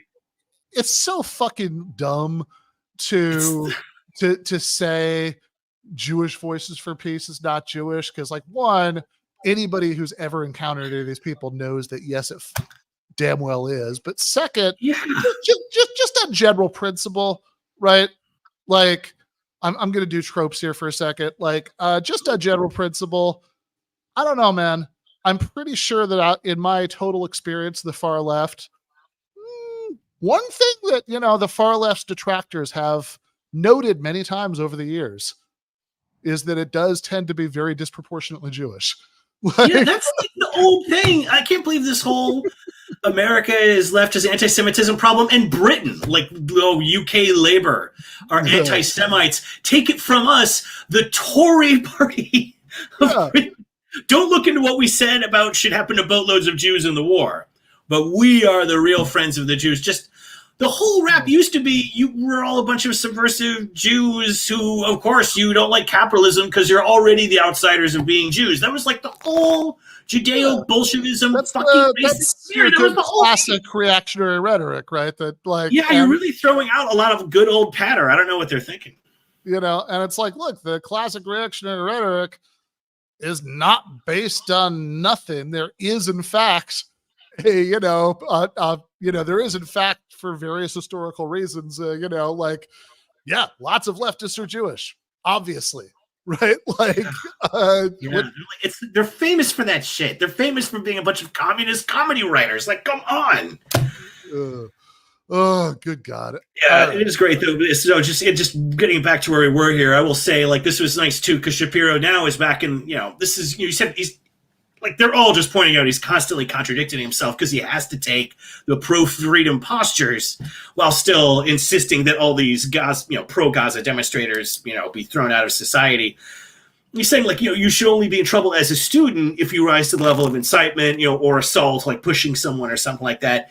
His tweet was expelled and arrested for students pulling down a fence. Like, frigging bullshit. Just complete fleeing from all the consequences of the shit he has fun saying on his phone on the can. That's what we're seeing here. Yeah. Inflating those kinds of issues. No, but Ron, first of all, they have been thrown off many campuses, and the argument is the same theory that Ron DeSantis used. If you accuse student groups that are in favor of the pro-Palestinian cause of being guilty for material support of terrorism, which is what you have to claim in order to justify banning them from campus. Otherwise, it's such an obvious violation of the First Amendment free speech if you don't have another pretext. And that's why fire.org took such great offense to what DeSantis did, and other colleges as well. If you claim they're guilty of material support for terrorism as a grounds for banning them from campus, obviously you're accusing them of felonies. That's what material support. You're not allowed to give material support for terrorism. But if you now expand material support for terrorism, Ron DeSantis didn't claim these groups are raising money or providing arms. He simply said their speech is what gives support for these terrorist groups. So if you are now liable to being accused of a felony for the expression of your political views that somehow align with the interests of a terrorist group, like, hey, we should leave the Middle East, or saying we should leave Ukraine, and that somehow is deemed pro-Russian speech, I can't think of a graver assault on the right of free speech than criminalizing political activism of that sort. That's nonsense, and you're being disingenuous in leveling those kinds of accusations. There's a difference between the recognition of certain kinds of organizations and whether they can exist on campus, say a chapter of the KKK or other, a chapter of Hamas, qua Hamas. We're the Hamas student group and we promote terrorism, right? So there are rules of analysis and structures for defining what kinds of organizations, particularly in public taxpayer-funded institutions, can or cannot exist on campus, which is a separate question that if any particular individual is doing something that rises to the level of incitement of violence and should be disciplined or punished another way. Stop putting words in my mouth and trying to make me out to look like I'm trying to punish people for speech, which I'm not. Well, there is a difference. I described Governor DeSantis' rationale. Context matters. I described Governor DeSantis' rationale that you defended. Let me finish. There's a difference between giving a speech saying Israel is being illegitimate, they're engaged in genocide, this is all wrong, this is bad, we shouldn't support them, and going to a Hillel or a Chabad house or the Center for Jewish Life on campus and chanting from the river to the sea, Israel should be gone, kill all the Jews, any Jew you see today, punch them in the face. There are differences between these kinds of scenarios. No one claimed those groups were doing that. No one claimed, DeSantis didn't claim those groups were doing that. They weren't doing that. And yet you defended Ron DeSantis' banning of these groups. Turn on the facts. As if those groups do. Yeah, they do indeed turn on the facts. And the objection in this case is that you just made all that up. Yeah, it's a stunning thing for him to have said. Yeah, because I just wrote down here, what do we have just from this last little segment here? We're the Hamas group. That was one thing he said. And further from the river to the sea, here's where it is. Yeah, Israel will be gone. Things no one says. No. And they go like, we're the Hamas group. We're the Hamas group. No, I don't know that. No one does. That you imagined that. Yeah. It's like, stop putting words in my mouth. Here's some hypothetical monstrous thing. Would you like it if there was a group that killed your baby on campus? How do you like that? Well, you made it up. I don't know, Yeah, I mean, it's yeah, I mean, for the river to the sea, Palestine will be free. I think that, certainly, certainly one thing that can mean is that you have a single secular state with equal rights for everybody. That's certainly what somebody like Rashida Tlaib means when she says it. I've written a, Jacobin article defending it. So I guess it's an interesting question whether Ilya thinks that I should be allowed to teach, given that. But let's say, for the sake of argument, you mean something really bad by it. Like, what you mean is like, from the river to the sea, there should be like an Islamic fundamentalist state where you're not allowed to practice Judaism. Okay. No, it's clearly not implied. It just says free.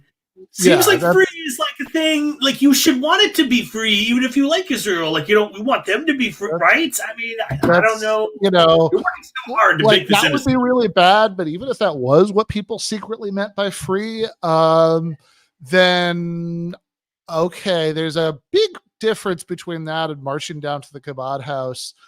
And what was the rest of that? Kill Jews. If you see a Jew, punch them in the face. If you see Jews, punch them in the face at the Hillel house. I'm not aware of that ever being documented or like alleged even.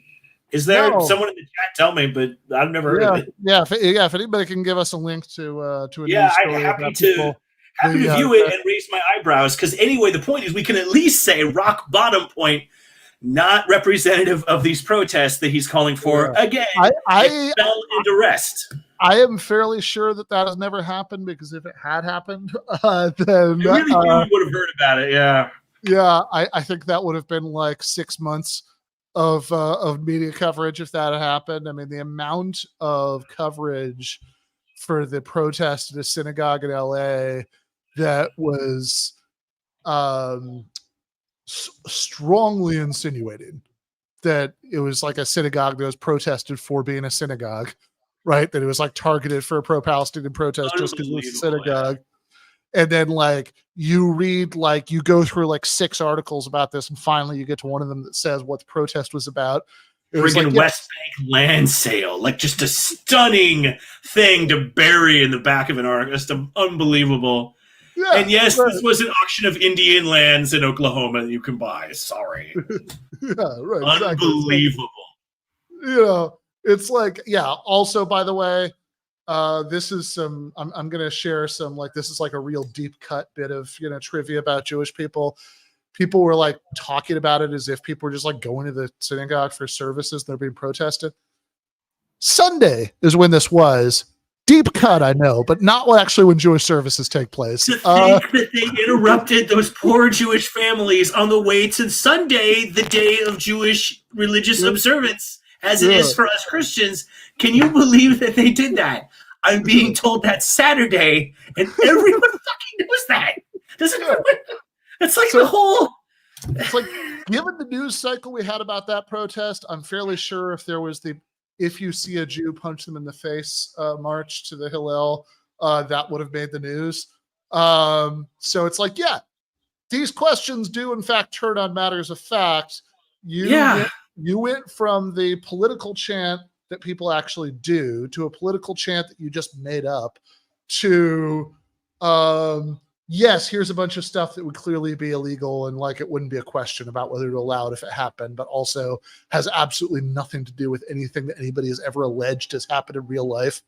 Yeah, my God. Like, it's just so far from anything that happens. And, you realize, like you're seeing people like, well, in the movie I Imagine I Live In, that's what the evil Hitlerites would say is you just imagine that what they would say and imply that someone says it.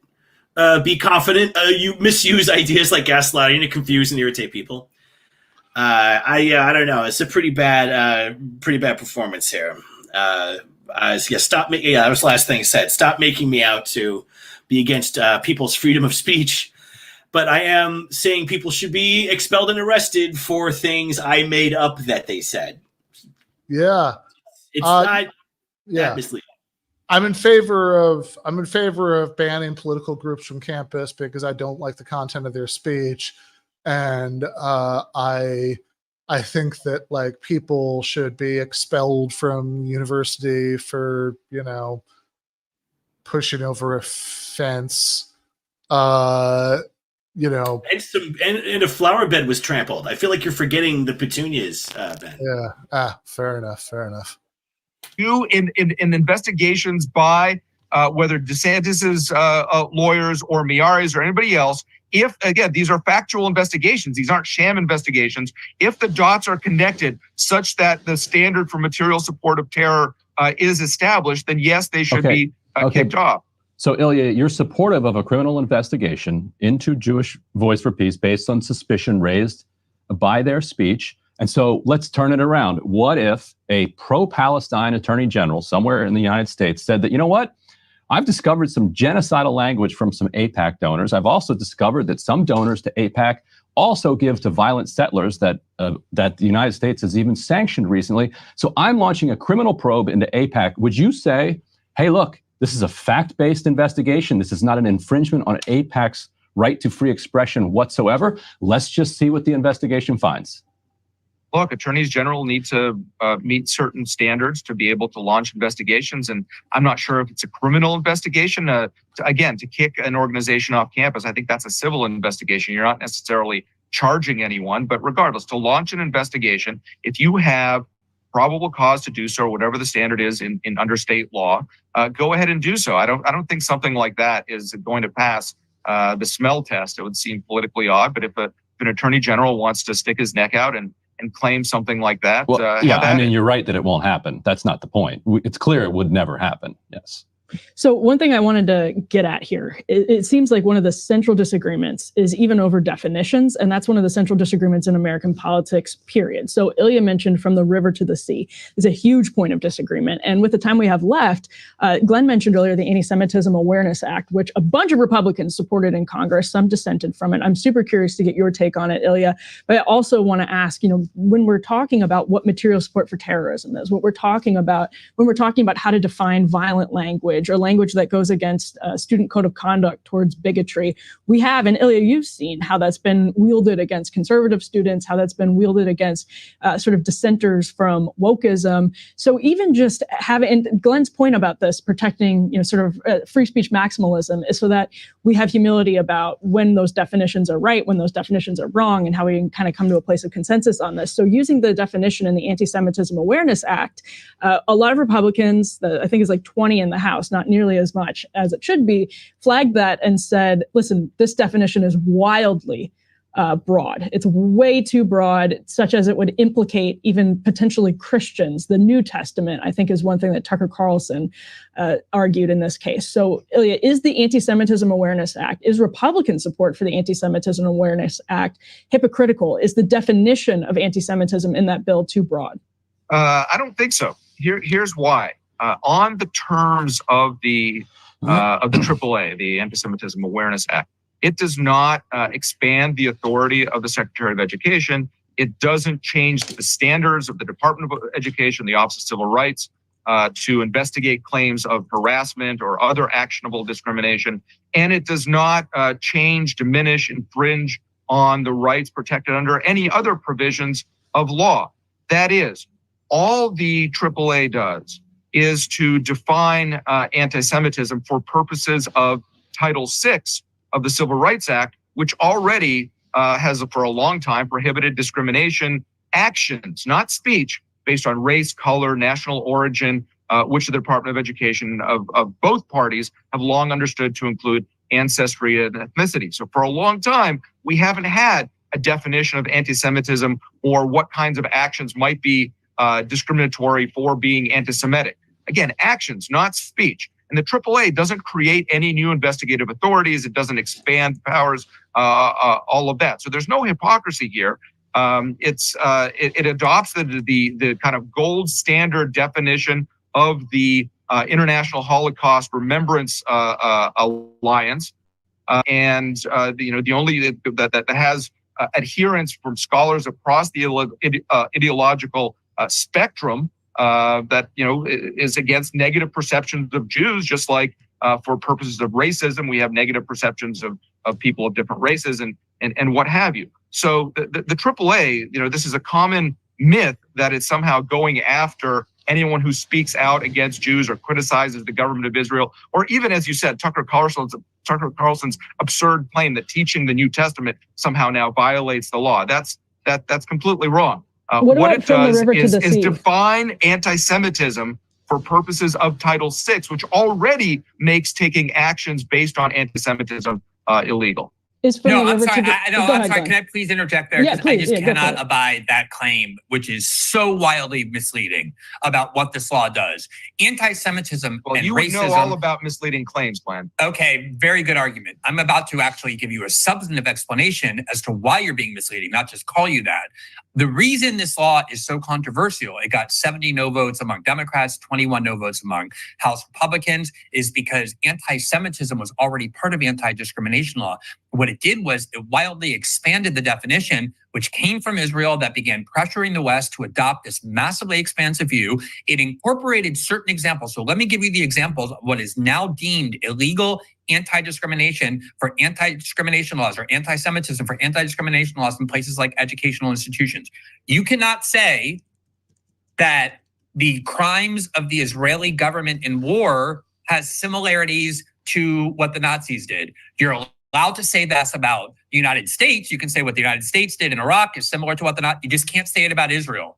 You are not allowed to say that particular Jewish individuals like Ilya have such extreme devotion to Israel that they have been instilled with since birth, that they're willing to even sacrifice American civil liberties in defense of this foreign country that they've been indoctrinated to revere and protect. You may not agree with that assessment about someone like Ben Shapiro or Barry Weiss or Ilya, but you're now banned from saying it as anti-discrimination. You're not allowed to say that your historical understanding of the world is that Jews are responsible for the death of Jesus Christ. You're not allowed to criticize Israel in a way that is considered to be a double standard, meaning you apply to Israel standards that you don't apply to other countries. You're allowed to criticize the United States in a form of double standard. You're allowed to criticize China or Korea or Argentina or Peru or Norway or any other country in the world. You're just not allowed to criticize Israel in a way that's deemed a double standard. This is a law that takes a massive amount of obviously valid and constitutionally protected opinions, the ones I just went through, and many more that are explicitly in the law, and it makes it now an offense under anti-discrimination law to express those opinions. And this has been going on for so long. I mean, it is not false, and I posted many times the language of the law that explicitly incorporates the examples under this Holocaust Remembrance Law, and the examples are incorporated into federal law, every single one of them by the explicit text of the law that was just passed. Those examples are unbelievably assaultive of free speech, limiting free speech of the rights of American citizens to protect this foreign country in a way that no other country and no other group of people other than Jews enjoys this protection. The other thing I would say is that, as I've said, this has been going on for a long time. You know, when there was this movement to get you fired from Georgetown, I spoke up in your defense, not because I agreed with the views that you had expressed that were so controversial. I absolutely did not, but because I thought it was so endangering of academic freedom to demand the firing of professors at faculties in the United States for opinions they expressed because other people found them offensive. Have you ever once in your life, Ilya, spoke up in defense of professors who were fired or denied tenure because of their criticism of Israel? People like Norman Finkelstein, who got blocked from tenure, even though the tenure committee recommended tenure based on his scholarship because Alan Dershowitz went on a crusade against him, or Stephen Salacia, who had tenure at the University of Illinois and it was revoked because in 2014, he was harshly criticizing the state of Israel for their bombing of Gaza. Have you ever once defended a critic of Israel or a pro-Palestinian speaker for the free speech abridgments that they've suffered? Faculty should not be punished or disciplined or investigated for their extramural speech. I'll say that. That's not my business. I don't work for fire. Have you defended any specific people? I've only been in this business and kind of elevated into this discourse since I had my own incident with Georgetown. In that time, I'm not sure what's gone on, but certainly, you know, the university professors at Cornell and Columbia and whatnot who have celebrated Hamas, maybe it's bad judgment to have hired them in the first place, but they certainly shouldn't be fired now for giving a speech to that effect. But going back to Glenn's misleading invocations of the accurate examples that he quotes from the IHRA definition of anti-Semitism, neither the AAA nor Title VI, as properly interpreted, regulates, punishes, or criminalizes speech. What it says that if you hold those kinds of opinions and act on them in the way that discriminates against Jews, students, faculty, or otherwise, who you admit, who you hire, making decisions in the context of an educational institution, then you are acting improperly in violation of the law. Giving a speech saying that applying a double standard to Israel or criticizing me or calling me fanatical or whatever does not by itself violate any sort of law, unless you're one of these DEI bureaucrats that wants to impose speech codes and use intersectional hierarchies to go after people. And we can have a debate about whether Title VI, either as written or as enforced, goes too far, whether the Civil Rights Act altogether goes too far in a libertarian way. There are valid ways to have that debate. But the AAA, the Antisemitism Awareness Act, does not criminalize, punish, or otherwise regulate speech. And if it's interpreted to do so, I would be happy to take that case because that's a slam dunk win for anyone who's being disciplined for anti-Semitic speech. So let's, on this note, Glenn, take some time and we'll do closings for each. Yeah, I've got one more question. Oh, Ryan, you do? Oh, yeah. For Ilya, and I'm sure you know this history pretty well. We could have spent a lot of time talking about the Woolworth sit-ins and other civil disobedience, but let's go back to the 1930s at Harvard. Harvard, to its great shame, as you know, had a lot of connections to the Nazi regime. A lot of students at Harvard found that absolutely abhorrent. In 1936, students at Harvard enacted huge protests, anti-Nazi protests at Harvard. those protests were red baited, as you would expect. As today, you have people like yourself saying that the Jewish Voice for Peace is actually a front for Hamas. At the time, it was like, actually, these anti-Nazi protests are just a front for the Soviet Union. There's Communist Party USA. There's communists everywhere. Communists have infiltrated our students, and you don't have to wonder, what structure. You said, the structures of the organizations were attacked. There was a McCarthyist dismantling over the coming decades. So if you were back there in 1930s, would you have been with those protesters, or would you have supported a crackdown on those protesters, saying that, look, there's a neutral law. You can't hold an anti-Nazi protest on Harvard's campus, and we're going to enforce the law? Well, the neutral law wouldn't say an anti-Nazi protest. It would say that you can't camp and you can't do certain things. You can't use bullhorns to disrupt classes. And yeah, those should be applied evenly, whether you're pro-Nazi or anti-Nazi. The Woolworth protest, you're talking about the civil rights era in the 50s and 60s. The point of those protests was to sit peacefully at lunch counters and get arrested, and thereby make national news and expose the illegitimacy of segregation and other racist laws. The students here at Columbia don't want to be arrested. They complain when the police are involved. If their cause is so just, they should be like, look, arrest me. I want to show the world what the illegitimate authorities are here in enforcing their unjust, racist, whatever laws against encampment or what have you. These are apples and oranges. So, Glenn, final thoughts, and then we'll go back to you, Ilya, for final thoughts as well. Obviously, on these kind of shows. All right. So the final thoughts and whatever else, I don't know if there's a little bit of, even though they said final thoughts, I suspect there might be a little bit of back and forth also, because there's 15 minutes left on the clock. So we are right at 7 o'clock on the West Coast, 10 on the East Coast. So it is time to go over to the post game. But before that, just to cover what we just watched, I do just want to say it is kind of amazing that, such a well-informed public intellectual as Ilya Shapiro is unaware of academics being disciplined for their speech over Palestine. He's just like, I don't know. Yeah, sure. He's never defended anybody in that, but it's like, yeah, he's only been paying attention to this stuff, to free speech stuff for a couple of years. I just looked it up. He resigned from Georgetown in 2022, following some kind of free speech controversy there. So that's the time frame he's talking about. So it's like, I don't know, man. I mean, you, as you say, you're a public intellectual. You have passionate intensity about any number of issues. One of them is supposed to, the Interstate Commerce Clause. And I know I heard free speech in there somewhere. So you just are unaware. You've never heard of Jody Dean, for example. You don't know about that. These classic cases that he's bringing up, there's the Stephen Salita, Alan Dershowitz, it's like, no, there's not, it's like in those couple of years that you've been paying attention to campus free speech stuff, nobody's brought these to your attention.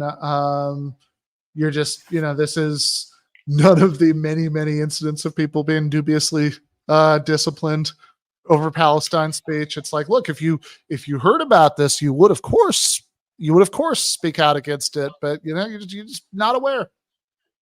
My God. Yeah. Once again, just like before, like Greenwald has this ability to just like slow walk up to someone and put a gun directly to their temple like this. Before it was, you admit you have passionate love of Israel and you want the punishment for demonstrators criticizing it. And sure that you're being dispassionate in this moment. Like, that's very powerful. And then here, I like that as well. Have you ever, since you're a big free speech person, Shapiro, have you ever defended an anti-Zionist who's getting fired? He says, as you just point out, like, oh, well, have there been such cases? I'm not, like Greenwald mentions, like 3 in the question.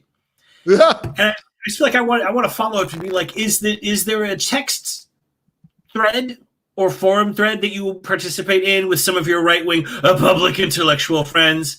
And in that thread, do you actually mention and are you aware of figures like Finkelstein and Salacia? And is the odds that you are like, yeah, good riddance 100%?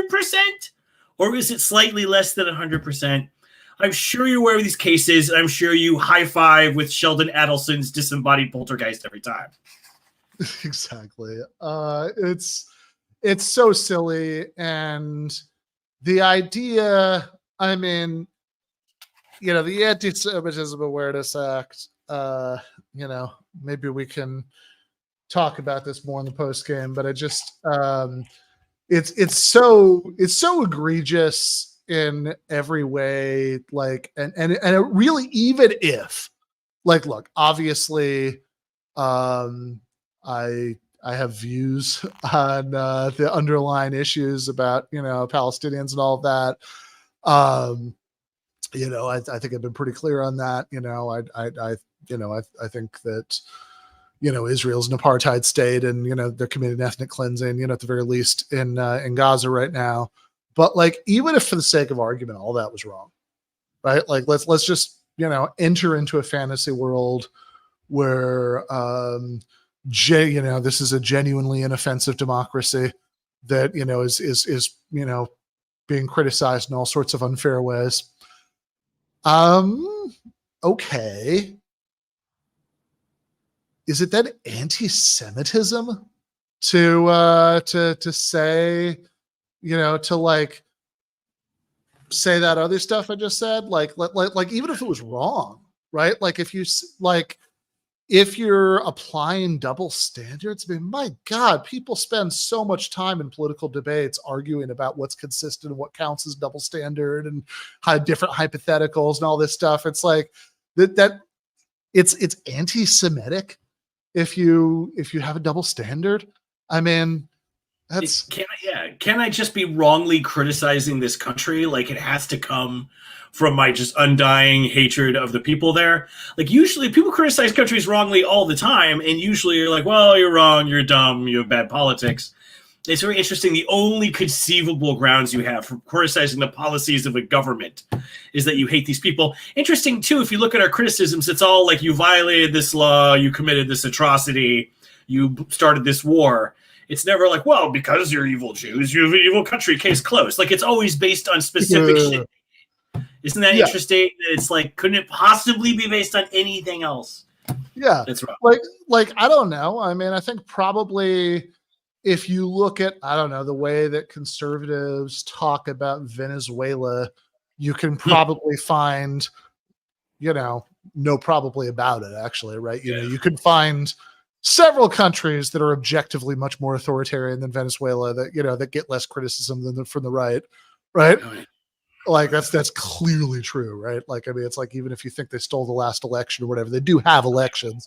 Like, you know, I can think of a bunch of places the U.S. has a friendly relationship with that don't, right? So don't even like, have a sham election system, yeah, exactly, right? It's not like, oh, they stole the election from the opposition party. There just isn't. Yeah, I really thought that other guy had a good chance of becoming the Saudi prince this year. I thought he had a good shot at it. It wasn't his year. Year. You know, get it next time. Yeah, exactly. It's like, oh yeah, no, he fucked up in Iowa. You know, that's what are you gonna do? It's a little risk. Yeah, no, he just wasn't appealing to the, you know, to the soccer moms in, you know, Riyadh suburbs. You know, that's like, it's try again next time. So it's like, given that double standard, I mean, it's like, so does that mean that conservatives are motivated by anti-Venezuelan racism? That like they just hate Venezuelans as an ethnicity? That, or even anti-South American like bigotry? You know, like is you know, if you say, I mean, it's like, or like, you know, I know part of that IHRA definition is about, you know, comparing things that Israel does to Nazi Germany. And it's like, look, you know, I think that I can think of some things that have happened in the last 10 months, you know, for which, you know, I personally think such comparisons are apt, but like, forget that, right? Let's say it's unfair. All right, fair enough. You know what? People make dumb Nazi analogies all the time, right? That's Yeah. like that's like the national sport is comparing things to Hitler. Yeah, it is. It's like, I don't know. I mean, I'm old enough to remember the week when Manuel Noriega was the new Hitler. Yeah, man. Yeah, that's back in our childhoods. That was short-lived. One of America's shorter-lived Hitlers. Not one of the big Hitlers you remember. Yeah, but, exactly. he deserves his place in the history of America's Hitlers that poor grandmas are awake. And no, he wasn't one of the major heavy-hitting Hitlers like, Saddam Hussein, Osama bin Laden, Slobodan Milosevic, but like, he had his 15 minutes of Hitlerdom. Exactly. They retired his jersey when he left the league. It was, it's an honorable service. Yeah, exactly. So it's like, all right, if people were somewhat absurdly comparing Noriega to Hitler, is that anti-Panamanian racism? Like, it's like, yeah, I guess conceivably that could motivate somebody to do that, but that's a hell of a logical leap. So it's like, this is like it's such a weird definition of anti-Semitism to say all of these things that, if they were unfair, which is obviously a giant controversial issue to begin with, could conceivably be motivated by anti-Semitism, could also be motivated by a lot of other stuff, right? Just, it's geopolitics being what it is, right? It's a country, right? Yeah, it's a country. I bet they did something bad. Even like the good countries today, the Scandinavians are great. I mean, don't look into what they used to do. Yeah, exactly. So so it's like such a weird, just offensively stupid definition. And then Shapiro's attempt to claim that like nothing follows from this, like, oh, there's no free speech issue here. It's like, well, okay. I mean, and if you start thinking about, Title VI, this, Civil Rights Act has to do with like funding for universities and stuff like that, right? I mean, you're identifying, you are absurdly identifying a bunch of political speech with bigotry in a law that has to do with things like federal support for universities. Yeah. I just, if you don't see any free speech implications here, you're pretty dedicated to not seeing them. Yeah, it's in the legislation that provides material support to the universities. And exactly. I am using actual material support, right? I am correctly using material support, unlike you assholes. Yeah, exactly. Like, that's actually a non-Orwellian way of using the phrase material support, because it's not like, when you talk about material support, we don't mean like, officials in the Department of Education get up every now and then and give speeches saying that universities are awesome, but like they actually send them money. Yeah, like that. Yeah, believe it or not, it actually does take money to. So someone's got to pay us professors enough money to keep us in beat up blue jeans. Yeah, exactly. Not very much money, but separate issue. Well, on that note, let's go to I don't know. Yeah, somebody in the chat says Israel lives in our heads rent free. I think there actually is some rent going on there. That's another form of non or like actual literal material support going on there. Look into it. But in any case, if you are a GTAA patron, then you should have, I just posted it like 5 minutes ago, but you should have the link for the post game where we're going to watch the last little bit of this. If you are not a patron, there has never been a better time to there's never been a time to give material support to a show that you love. So, think about doing that, and then you can get the link and you can watch the post game, which is what we are going to go do right now. So I will see those of you who are in a moment. Left is best.